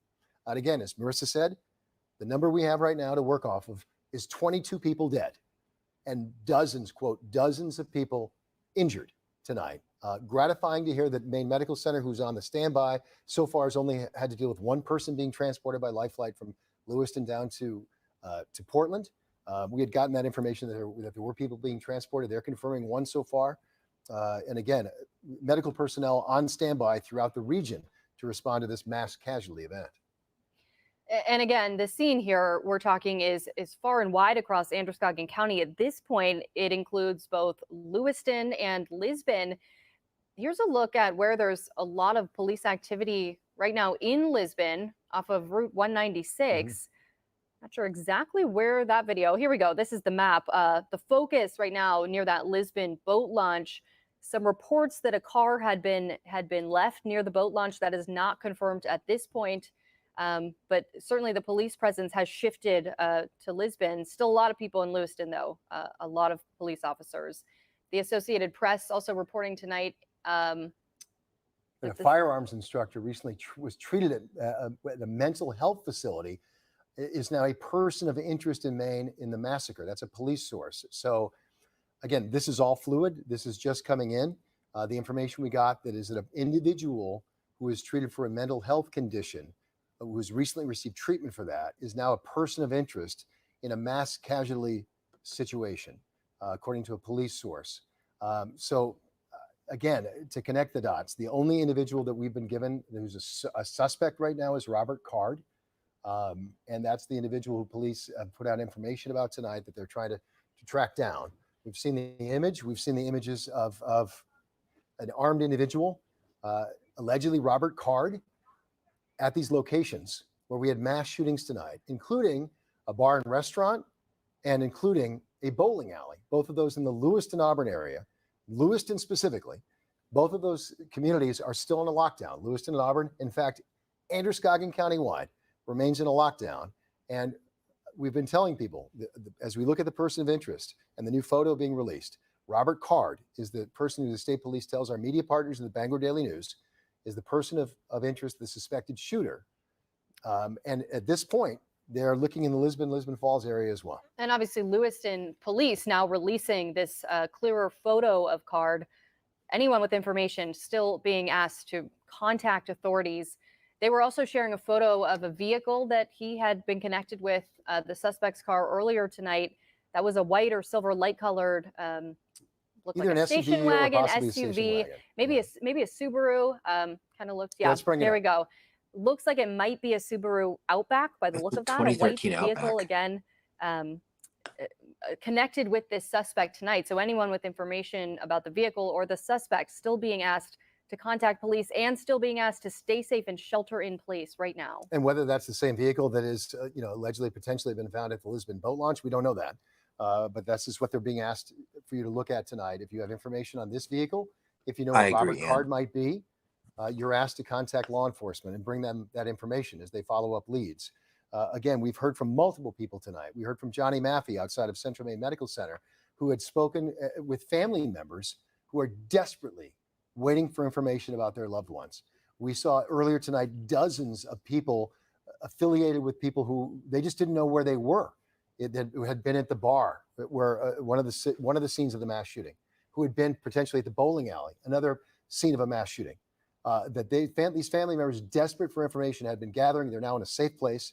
But we heard from people. Johnny Maffey had spoken to a mother who was texting him saying she still didn't know, still desperately waiting for that information.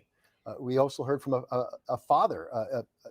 By father, I mean Father Dan Greenleaf from the St. Peter Parish, who reported that a colleague had administered last rites to two people who were at Central Maine Medical Center earlier tonight. Just devastating loss. It's hard to wrap your head around tonight, this impacting our community. We want to check in again with CBS 13's Mal Meyer, who is in Lisbon, where police are looking for Robert Card right now. Mal, what can you tell us? Yeah, we've been here for about 15 minutes or so at this point. We are on Lisbon Street in Lisbon, right near the border of Lisbon Falls along the Androscoggin River. And just a short time ago, we did hear a rather large bang kind of sound in the distance. It was kind of back where other law enforcement vehicles have been. But after that, we didn't see a lot of movement. That's what's so hard about these kinds of situations is that it's very fluid. A short time ago, we also saw a drone fly overhead. We also saw an armored vehicle leave the scene right around that same time. They weren't going very fast, though, at all. They were just headed up the road. We've also been seeing a helicopter flying overhead with some light coming out of it, looking down below, right by a very wooded area where we are on Lisbon Street. But it's tough to tell kind of where they may be looking. Now, again, we don't necessarily have confirmation that they believe the suspect is here. I did talk to a law enforcement official at the scene a short time ago, and he indicated that they did not know if the suspect was here. But then right after that, a different law enforcement official came up and said for us to move back because the area wasn't safe. We still haven't seen much movement beyond that, but we are seeing law enforcement scattered right around this area, to the north and to the south, really, of where we are located. Again, we are on Lisbon Street in Lisbon, right along the Androscoggin River, where there is still a very active scene at this point, but it's unclear, where law enforcement may be. It is very dark out here. It is very hard to see where they are, but we have been seeing lights on both sides of us where we are on the road. So we're still working to get more information about, what led law enforcement to this area, what led them to this part of the scene, especially since we are several miles away at this point from the shooting scenes back in Lewiston. So we are working to try to get more information here. But again, it is still a very active scene. We are seeing various law enforcement vehicles. I know that just a short time ago, we saw somebody from the U.S. Marshals Service as well, in addition to that helicopter that keeps circling overhead. So we're going to keep on trying to get some more information here on the ground in Lisbon. Back to you guys in the studio. All right, Mal Meyer, obviously be safe out there, please. Is there any conference that's come up, you guys? Have you guys seen anything in chat? I have not seen one yet. Again, you heard a loud bang. What that was, we don't know. As we learn more, we'll bring it to you. And we are getting some more details about the person of interest in this mass shooting tonight. Yeah. We already know who he is, lady. We said it a long time ago. So we'll come back to that in a sec. So Rick Astley, I made you specifically a Rick Astley emoji that you can play with now that you're a member. And that way when people donate and the Rick Astley thing goes off, then people can spam that are members, by the way, as well. I did that really quick. I was impressed. Okay, that was it. That's all I had to say. Go back to here. Well, the man in this photo, the suspect and the person of interest, Robert Card, had been trained as a firearms instructor at a U.S. Army Reserve training facility in Maine. That document, the AP says Card had been committed to a mental health facility for 2 weeks this past summer. It did not provide any specific details about his treatment or his condition, but that document, the AP says, also said Card had reported hearing voices and had threatened to carry out a shooting at the military training base in Saco. Card, again, tonight being sought as a person of interest in these mass shootings tonight in Lewiston, and police still searching for him as far as we know this evening. Right. Obviously, a firearms instructor is somebody who is very well conversant in the use of firearms, and the photos we have here confirm what appears to be an AR-style rifle in his hands tonight. Let's go ahead and bring you a live look outside Maine Medical Center right now. This is live right now, as we got a statement from Maine Medical Center shortly ago. They say that they do have their trauma center on standby. They confirm that they've received at least one patient brought to them through Life Flight down to Maine Medical Center from Central Maine Medical Center. Again, a live look right now where our understanding is they are absolutely on standby. We're also hearing that they're canceling, they're shutting down their campus essentially. Guests who are just there to visit, for example, a loved one. Obviously, that wouldn't be happening at 11:25 at night anyway, but they're closing that down until further notice, closing down their campus, and also that could affect elective surgeries heading into tomorrow. We do have a crew there, as you can see, on scene at Maine Medical Center, but that's the look right now as the entire medical community responds and ramps up its entire response to a mass casualty event. We've said it before, they train for this, they pray they never have to use it. They're putting it in place tonight. They're actively responding to the situation that is unfolding. And obviously, as we can see, all those law enforcement vehicles, a heavy police presence just outside the hospital, much like what we saw at Central Maine Medical Center. When Johnny was live earlier, we saw those officers standing right outside the door, and he had mentioned that they also moved the families who were there waiting for answers inside because this shelter-in-place order is still in effect, and just trying to protect everybody at this point. So both of those hospitals under pretty heavy security at this moment. Yeah, and initially when we were hearing helicopters in the background at first, at this point, several hours ago when Anna Kuhn was there first, now Johnny Maffey, we heard helicopters circling behind them. Obviously, we were wondering, are those Life Flight helicopters? We learned after that it was more. Thanks, Diana. There you go. There's your Rick Astley. That were part of the security because, again, that is an area of focus that they wanted to secure. The place where they're bringing, and that's part of the training, when they're securing a mass casualty event, and they still have an active shooter, they're going to bring protection to the place where a lot of people are gathering, and that is the hospital right now. And so, again, all of that is being put into place throughout the state of Maine, particularly in Lewiston right now. And we want to go back out to CBS 13's Johnny Maffey, who has been at Central Maine Medical Center for hours now. Johnny, what can you tell us? What are you seeing there now? Is there still a pretty heavy police presence? Yes, there certainly is, Marissa. They've been outside here, cruisers in and out, and several cruisers just entered the area as well. Now we'll pan over to the right here. Again, we're to the right of the entrance if you're looking at Central Maine Med, and a bunch of law enforcement went into a parking garage across the street there that is lit up. We saw them walking around over there through the parking lot here, and we weren't sure what was going on, but definitely some cruisers entered the area as well, and there are still my butt cheeks are starting to hurt from 3 lives long today. guns outside, and it Just is all saying. being blocked off. The patients are still, the patients' families are still inside trying to find out more information. I've been texting with a mother of one of the patients, and she's been saying that they're going to be taking people in as they know, people in meaning family members and loved ones as they know more, but she still hasn't heard anything at her son. That was at one of the bars. That was one of the locations of the mass casualty situation we're talking about here. So that's the update. A little action we've been seeing certainly from the law enforcement here, and we'll definitely keep. I just want to say quickly, you guys, again, just say a prayer perhaps for a moment. I don't really know how to say prayers myself, but meaning I can in my head. I'm not good at saying them vocally, but I just wanted to say prayers to the families of anyone that's been affected by this tonight. This is a horrific, absolutely horrific event yet again that seems to continuously happen. That's going on.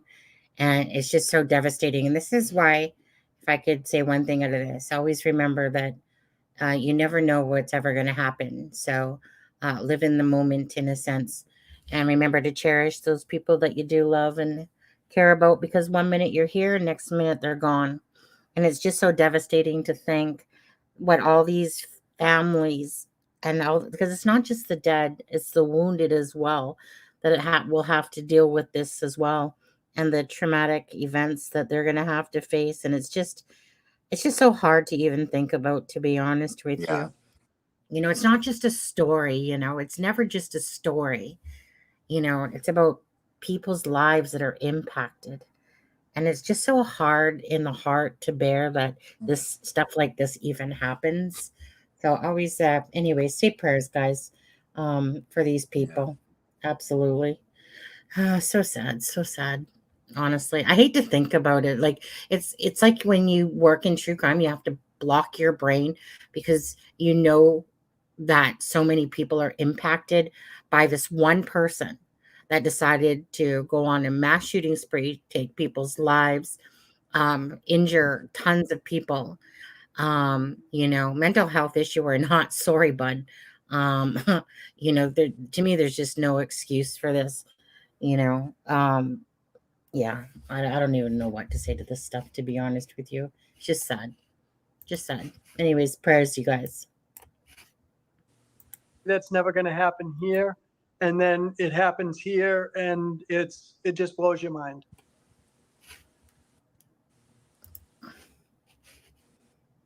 Counselor, bring my mic back on. Let's go live to Lewiston right now. Our understanding that Shannon Moss, State Police spokesperson, is speaking right now. Thank you, Ben. Lewiston City Hall. Let's go there. Okay, they're actually very going fresh. to. It's new. It's new for all of us, and our focus is on the investigation and getting this right the first time. And we're doing that with our partners, and we do appreciate you putting out information from time to time. Moving forward, we would appreciate it if you got that information from us so that we knew that it was accurate.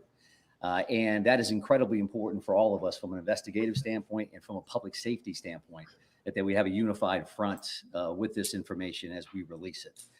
The delay in coming here with you now is simply because we want to confirm information from our end. We want to make sure the information we're giving you and the information that goes out to the general public is accurate. So we do have some information here that we will release. It is here on the podium. And this is a general caution to the public that approximately 6:56 this evening, a couple of shooting incidents occurred here with multiple casualties in the city of Lewiston. And police are currently searching for a Robert R. Card, 4/4 of 1983 of Bowdoin. Card is considered armed and dangerous. He is a person of interest, however, and that's what we'll label him at moving forward until that changes. If people see him, they should not approach Card or make contact with him in any way. The shelter-in-place order that currently stands in Lewiston remains.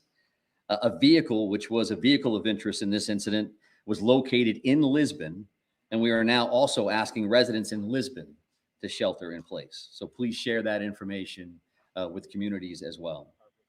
If anybody sees Mr. Card or has any additional information reference to these two shootings in the city of Lewiston, please contact 911. If they see anything suspicious, please feel free to call their local authorities.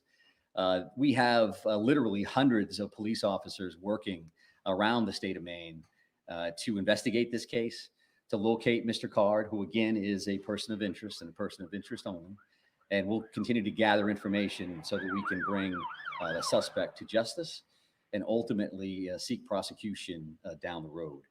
This release also includes a photo, which I believe I have seen from various sources. I would also let you know that we have created a reunification location, and that would be at the Auburn Middle School. So in the neighboring community of Auburn at 38 Falcon Drive. Again, that's the Auburn Middle School. And when I say reunification center or location, what that means is that if somebody has a question or they have a concern, they can't find a loved one, they believe that a friend or a family member may be involved in what occurred here tonight in Lewiston, that they could respond to that location. We will have some of our behavioral health liaisons, counselors on site, and we'll also be providing information as it becomes available to us. As you can imagine, and as you know, there are multiple scenes in the city to include multiple hospitals, multiple follow-ups, a lot of witnesses we're speaking with, and a lot of leads. The general public has been very cooperative and very forthcoming with information. So I would expect if we have additional information, we'll be happy to come back and share it with you. I know that from the city of Lewiston standpoint, probably going to close City Hall after this briefing and probably move everybody out. But again, we appreciate your partnership and your patience. I would offer to take questions just so you know that I probably won't have answers. And as long as you know that going in, there's no disrespect intended in that. Feel free to ask a couple. And if I think we can get there, then I'm happy to answer those. If not, we do have work to do on behalf of our communities, and that's our primary focus this evening. There are many specific figures about casualties are out there. Sheriff Sampson told me up as many as 20. I just want to give you the opportunity to set the record straight on that. Yeah, I do appreciate that. And I know that there's been a lot of numbers out there. This is a very fluid situation. So the last thing I want to come up is give you a number and then 3 hours from now, change that in one direction or another. So I don't have firm numbers on that. And when I do, we'll be happy to share those with you because it's an important piece of healing and it's an important piece of information for all of us to be aware of. But I don't have a firm number on that. But at least 16, right? I think I just answered that question to say that I'm not going to give you any specific numbers. And there's been a lot of numbers all over the map all evening. And I don't think that that's helpful because it doesn't help family members. It certainly doesn't help the community to see, well, they just said this and they said that. So if you want accurate information, I'm prepared to give that to you when I have it. I don't have that right now. Does the suspect have any known criminal history with law enforcement? Is he someone who's been on the radar of state police or local police, to your knowledge? Well, Mr. Card, who we're speaking about right now, is a person of interest and a person of interest only, right? I'm not listing him as a suspect at this point, and we're not prepared to go into his background or anything else that we may be aware of. One more question? You're only looking for one shooter, correct? We're looking for this person of interest right now, and that's what we'll label and list and speak about at this particular moment. When we have additional information, I'm happy to share that. So thank you very much. I appreciate that. Again, thank you for your time. And I know Assistant City Manager O'Malley will make arrangements, I think, to move everybody out of the building. So thank you very much. I appreciate it. These are the flyers that we were mentioning. So feel. We've been listening to Mike Soschuk. He is the Commissioner of Public Safety for the state of Maine, reiterating that Robert Card is, in fact, the person of interest in this case. His photo obviously being widely circulated now. We've shown it to you multiple times here as well. We're also learning that the Lewiston Town Hall, the City Hall, is going to be shut down. They're going to try and bring everybody out of there as they attempt to secure different locations. So again, let's recap a little bit of that. That was Michael Soschuk, the Commissioner of Public Safety for Maine, reiterating that they are working with multiple law enforcement agencies to try and bring a resolution to this. And they have one person of interest they're talking about, and that's this Robert Card. And he also revealed a few more details about this mass shooting situation. He said it started at 6:56 this evening, a shooting incident involving multiple casualties. Again, he is not putting a number on exactly what those casualties are right now, but confirming they are searching for a person of interest, Robert Card of Bowdoin, who is armed and dangerous. They say, do not approach him if you see him anywhere. A shelter in place remains in effect. He mentioned both Lewiston and Lisbon specifically. We've been hearing all of Androscoggin County throughout the evening. He also confirmed, Soschuk confirming that the vehicle they had been searching for earlier this evening was located in Lisbon. They're still looking for more information about that and about this person of interest. He also touched on they're going to have a reunification location trained by at the Auburn Middle military. School. Anyone with questions, concerns, concerned about loved ones can go there. They're going to have counselors on hand. And he also alluded to the fact that they'll have law enforcement there, and anyone who may have information about this person of interest can also go there and bring that there to law enforcement. Again, that is at the Auburn Middle School. And to recap some of what we've been learning from other law enforcement sources about this individual, who they're looking for. Again, we heard from Commissioner Soschuk. He did confirm his age. He said his birthday is 4483. That'd make him 40 years old. This is who they're looking for, Robert Card. We were right, From other law Adam. enforcement We were sources, right. not just from this news conference, obviously. Understandably, the Public Safety Commissioner being very, as we've been trying to do as well all throughout this evening, is be very careful about stuff that's not confirmed. But what we have heard from other law enforcement sources is that he is a firearms instructor, military training, had recently gotten mental health support, and had been, in fact, committed to a mental health institution. And so Robert Card had been, obviously was not there now. He's been released and is a person of interest tonight, and the only person of interest tonight who they continue to search for. He alluded to it, Commissioner Soschuk did, that they're getting resources. We've heard that resources from the feds and from neighboring New Hampshire are on offer and actually deployed or deploying to the state of Maine as we speak to help with the search, to help with the investigation, and to help with counseling. Everything involved with this mass horrific shooting event. All resources that can be brought to bear from our mental health community to our schools, to our law enforcement, to our medical community, all of that is being brought to bear right now. But the most urgent thing right now is to find that guy you see on your screen right now. And they've tracked a vehicle. It was a vehicle of interest to Lisbon.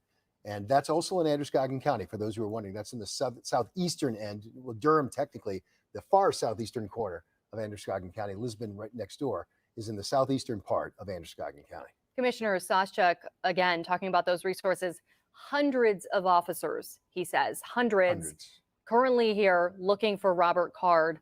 We've seen police tonight in Lewiston, all across Lewiston, now obviously focused in Lisbon, where they found that vehicle that they had been searching for, but hundreds of officers in Lewiston, also at the hospitals, you know, security protecting at the all hospitals. these locations. Let's go live right now to CBS 13's Anna Kuhn, because she is at City Hall there in Lewiston. And Anna, we understand they're probably going to be asking you to leave soon, but let's get to what you've got. You were there for that news conference. Recap, what did you hear? And maybe something we may have missed. What did you hear and what you got? Greg, a lot of that information was confirming what we've been reporting tonight. Again, the person of interest is Robert Carr. That was confirmed by Softcheck tonight, as well as that there were multiple casualties, but he did not report a number and said the situation is fluid right now and only wanted to give out accurate information. So he didn't want to give a number of casualties in this situation tonight, but he did give us some information about Carr, that he is a person of interest and police do consider him armed and dangerous. So if you do see him, do not approach that person of interest and instead call the police immediately.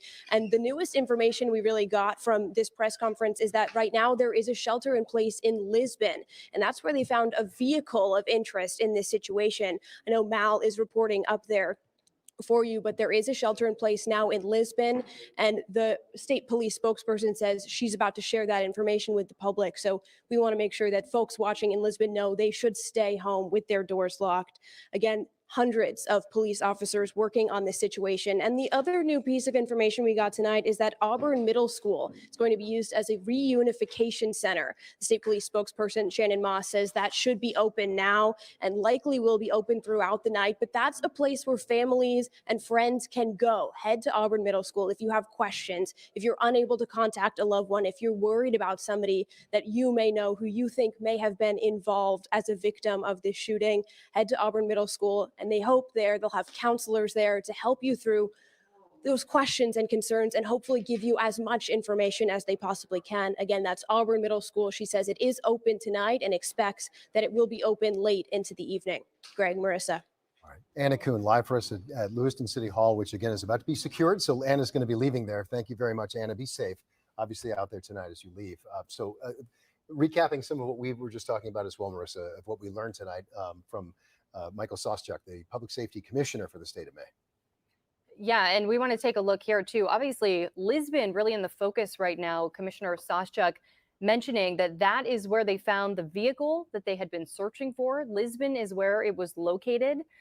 We're still waiting for more information. It sounded like Anna said they might release more information about that vehicle soon. So when we get that, we'll certainly bring it to you. But Lisbon, obviously a focal point tonight. And speaking of more information from that focal point, let's go live to CBS 13's Mal Meyer. He's been there for a while now. And Mal, again, what's the update? A little while ago, you said you heard some interesting sounds and we're seeing lights in the off the road there. What's the update there live right now?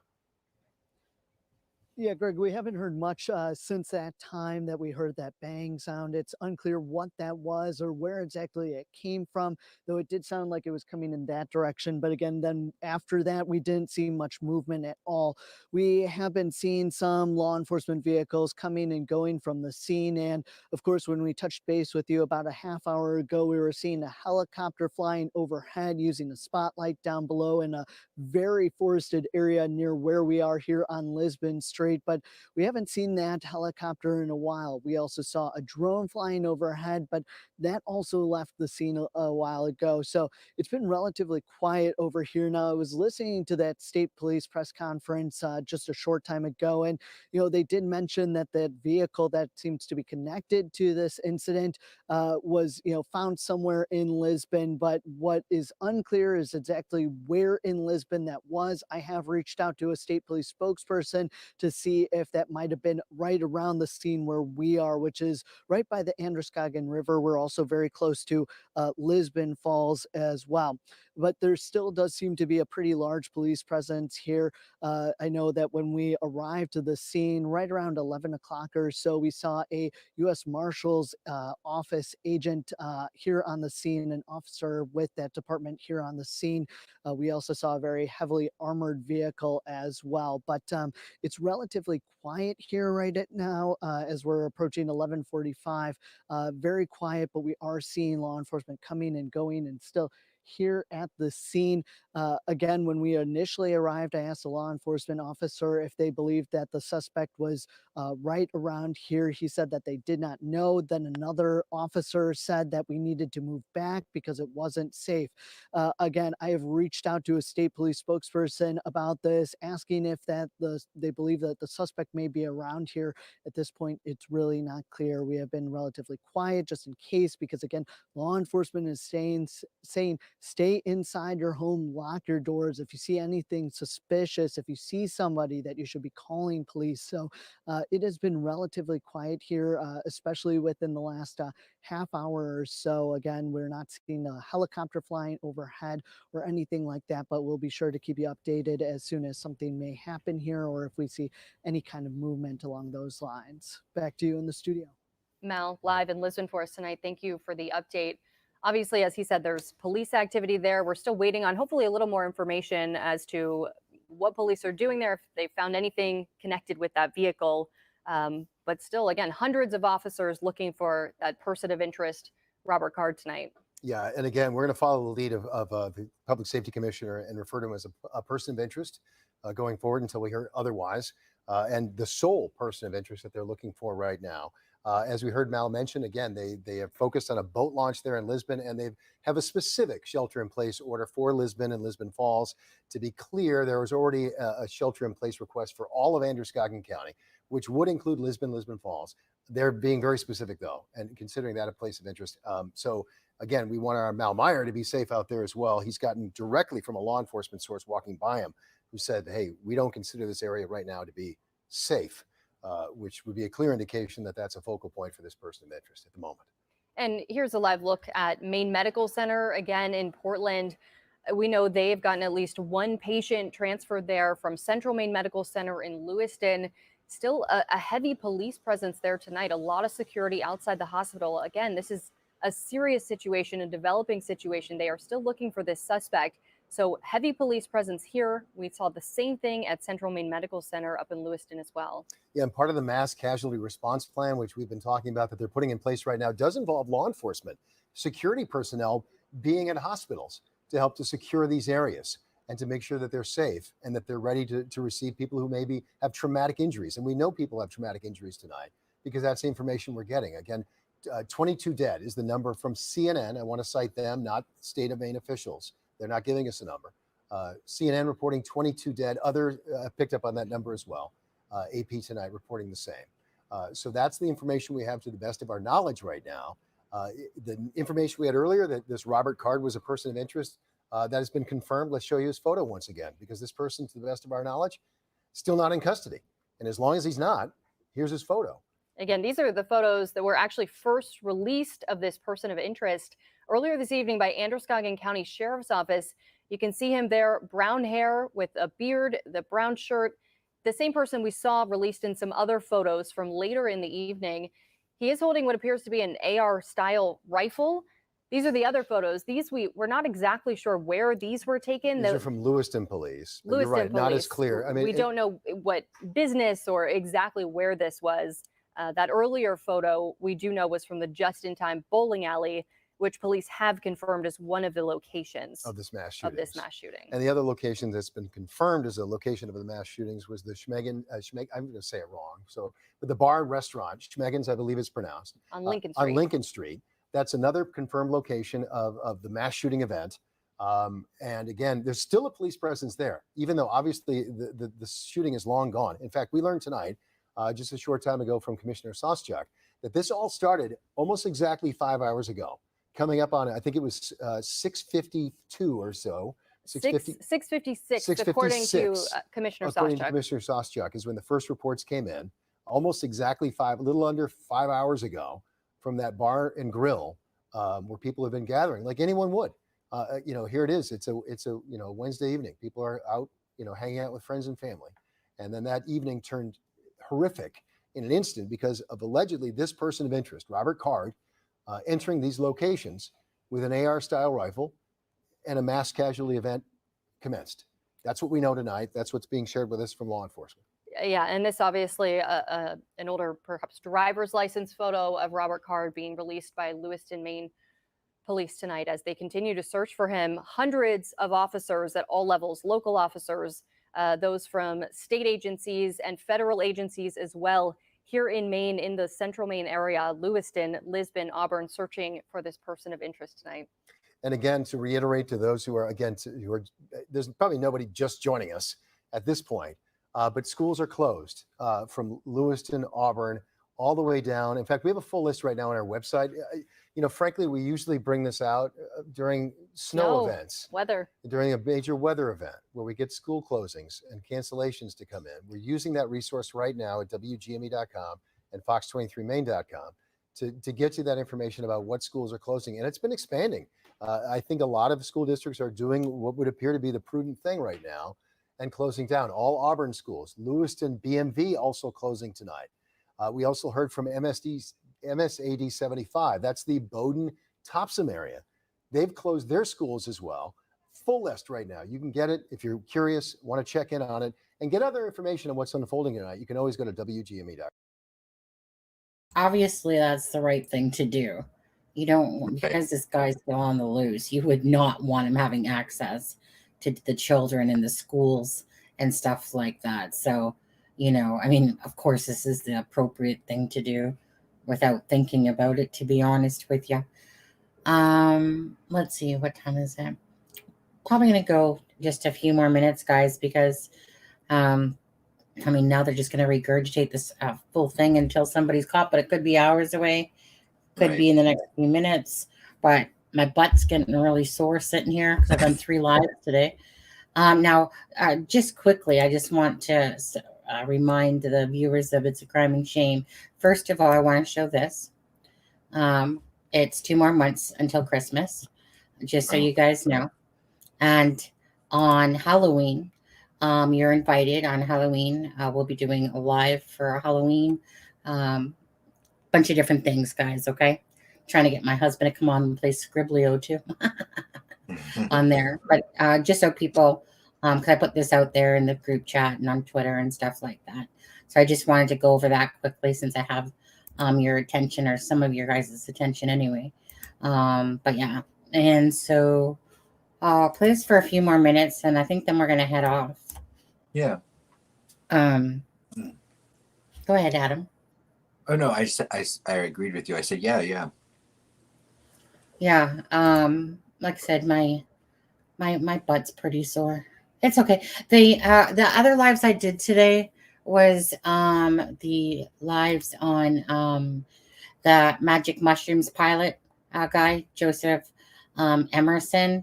Again, another person that seems to have mental health issues, and was, obviously been charged now with 83 attempted murders, and whatever else he's being charged for, to be honest with you, because obviously, I'm sure there's other different charges for sure.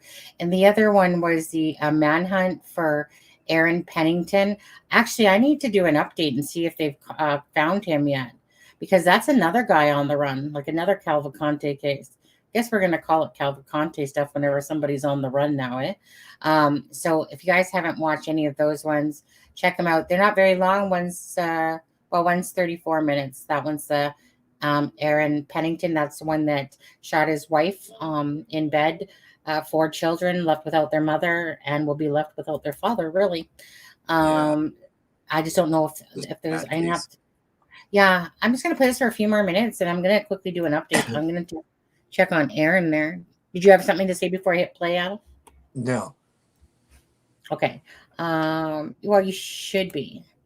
You should be. Would appreciate appropriate disclosed schools even if he were in custody.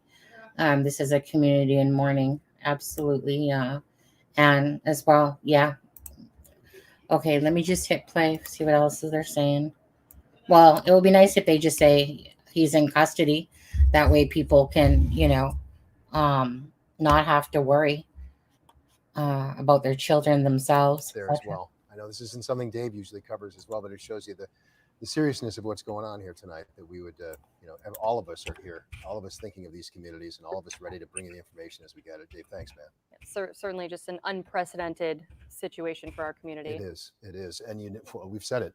You never hope that this is ever going to be needed. All these resources, all this planning, all of this training that our law enforcement and medical personnel go through, you hope it's never needed. That's the word we always hear when we'll cover, when they have a large mass casualty exercise. In fact, I think they just had a sizable one this summer where they're working through that. And they do it because they want to be ready. And they do it hoping they never, ever, ever have to put it into place. They did tonight. We always hear that it can happen anywhere, but you just quickly, so to give you an update that on Aaron Pennington, again, that's a suspect that's still wanted. So there is no update that he's been captured yet. Again, somebody that's in the woods has, I believe, is Air Force of some sort of training. Again, mental health issues, everything's going on here. Who knows? Yeah. Who knows? But just to let you know that he has not been captured yet. So again, it's very important to share all that stuff to the social media. So, go ahead, Adam. The other thing that I'm hearing about this Maine, about this Robert Card guy in Maine is that there a local that was interviewed by a local news station did say that it was youth night at the bowling alley. It was what?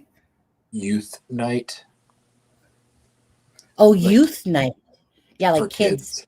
Youth night at the bowling alley. So that's, like I said, I heard it was mainly children and their families, but that just makes it even more tragic. Man, I don't even. Kids. I know at some point tomorrow, that the pictures are all going to show up, like they typically do whenever there's a mass shooting. They line up all their photos across the thing. That is just heartbreaking. Like, you guys, right? Just as Adam's saying that, right? Aren't you guys just all picturing kids, the family at the bowling alley, knowing that these children are watching possibly their parent get shot, or the parents are watching their child get shot? It's just heartbreak. Like, it's just, yeah. What do you say? I mean, and I think the guy, when he did the press conference, he said it was like 6-something p.m. Whereas I don't think the news really came out until like 8:30 or 9 o'clock. So it came out. So when we went live, it was about an hour and a half to 2 hours. So that was about 4.5 hours ago now. Yeah. So he said 5 hours, but that's about accurate. Because I remember looking it up. Somebody asked that. So that would, just the idea that, there would be a lot of families there makes it even sadder. Yeah. Oh, what's going on? Are they just playing this here? It was Michael Soschek speaking. Okay. Oh, it looks like it ended. Looks like that live ended. Okay. If that's the case. I think then as well, guys, we're going to end this live here as well. I hear my husband and my brother-in-law wrestling around out there. Anyways, my butt cheeks are sore. I'm hungry. And like I said, it's been my 3rd live, but I want to thank Rick Astley for becoming a member. And Miss Doug Lever, that's husband. Can you hear him? They're like two children playing, you know. I mean, and honestly, when they come home, it's just like they look for the cats right away. And then they both just sit there and go, "Oh, Montana, Montana." And then, Steve, my husband, Steve, he's like going, "Look at girls, I got you ocean tuna from the sea just for you," as he's emptying out the cat tin and stuff like that.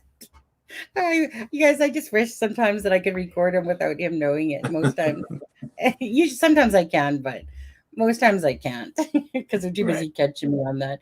But I want to thank Lisa and Diana for their super chats, and appreciate that very much, you guys. Yeah, I know it's not quite like a full-time job, but whatever, right? Anyways, yeah, thank you guys for joining us tonight. And again, Delphi will do tomorrow night. Depending on how, I'll do it regardless, but we'll see how Adam's feeling. I'm not trying to give you an out, buddy, but if you're feeling okay, No, I'll be here regardless. I know that Fig Solves is doing a live tomorrow night with Brett from the Prosecutors Podcast. I can't remember what time that is, but I know that's happening tomorrow night as well. Well, I guess we can take a look. Sorry, Fig, if we interrupt. Yeah, I'll just take a quick look, see what time Figgy's doing his. Fig Solves.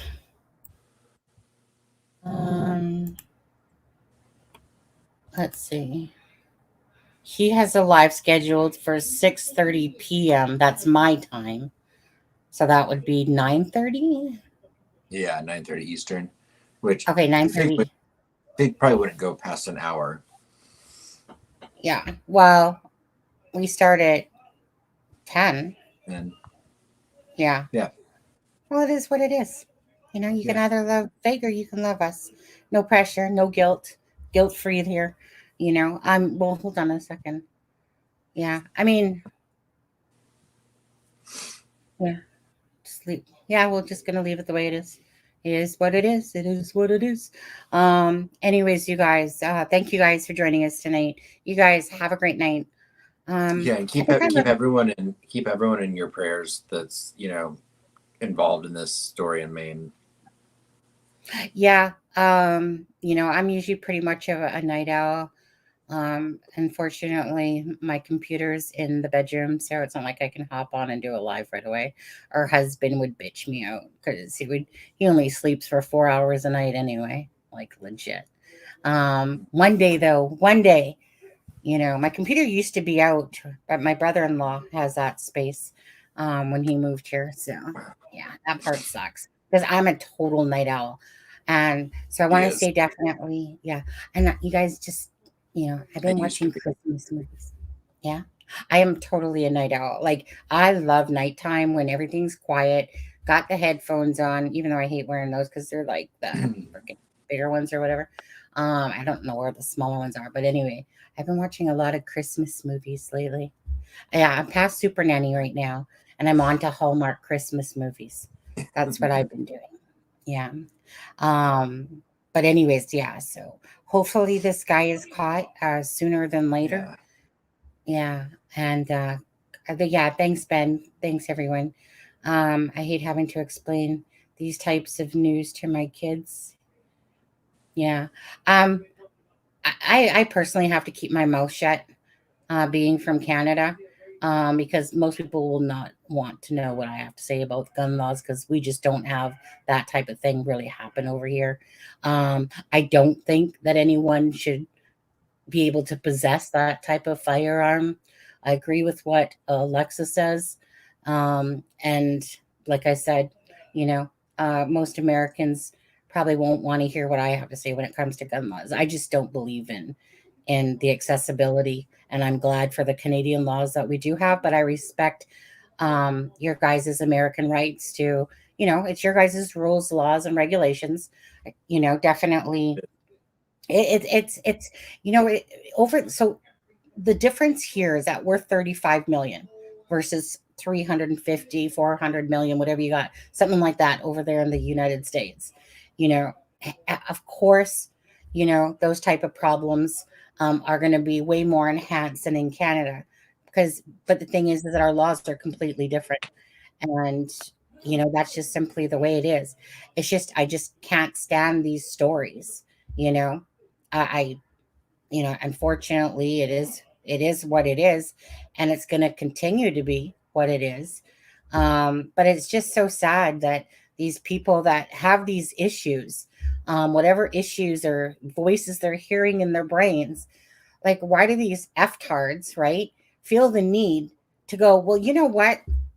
Freaking life sucks. You people suck. Brrr, here, let me just go into a freaking bowling alley, go into a bar and shoot people up. You freaking ass coward. If you want to off yourself, go off yourself. But to sit there and see this happen over and over and over again, it's just heartbreaking, you know? It's hard.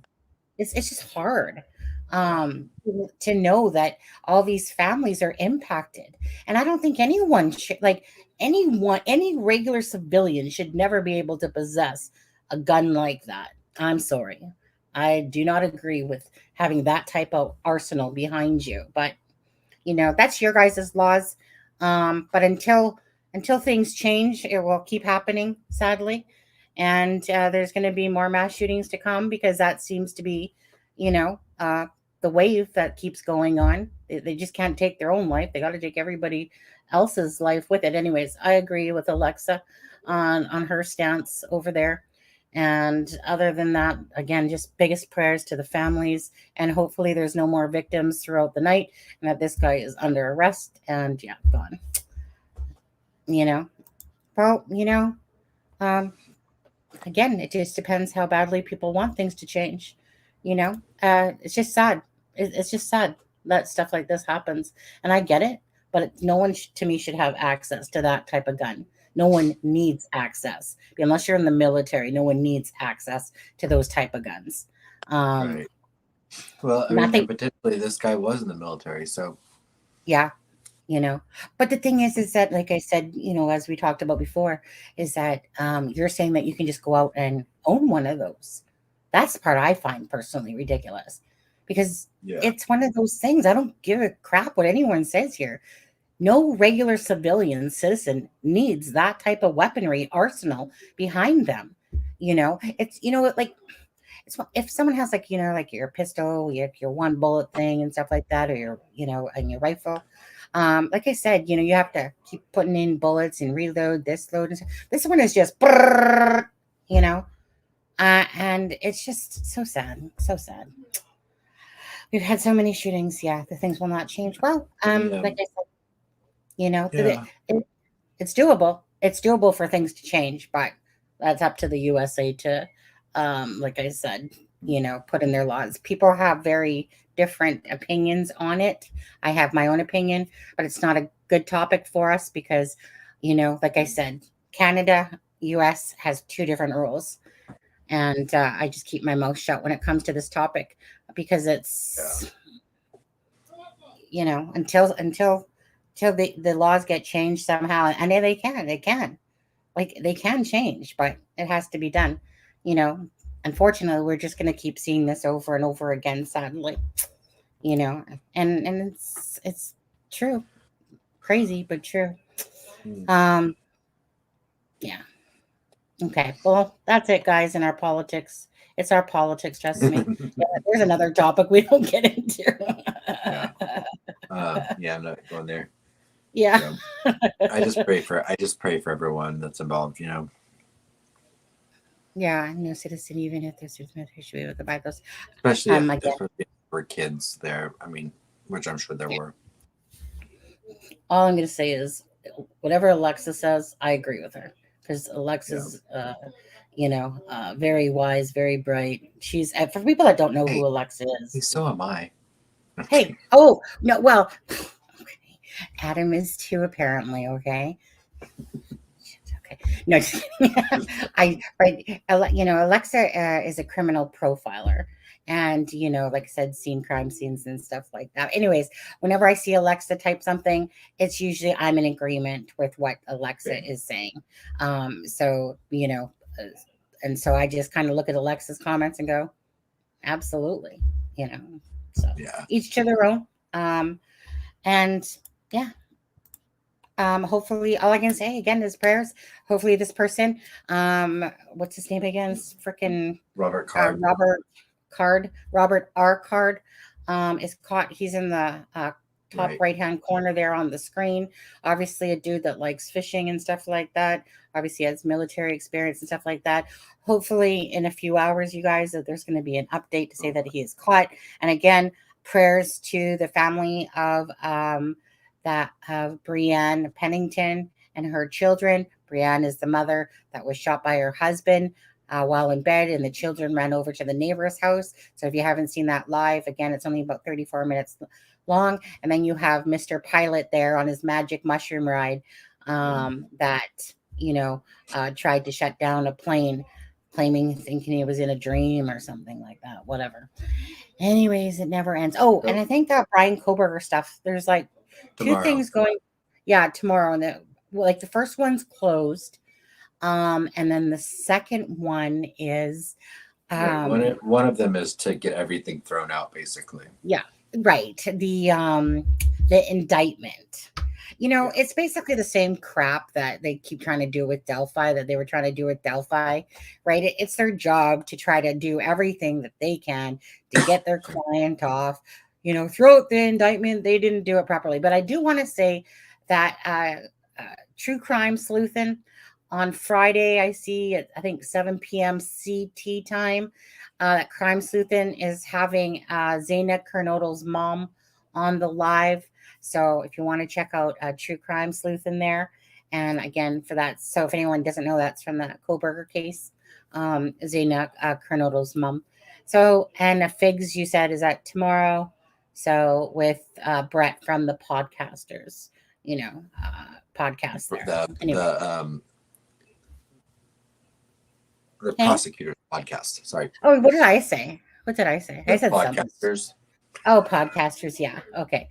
Yeah. Right. Prosecutors podcast and stuff like that. I like that channel. Good, you know, good couple of people. I do too.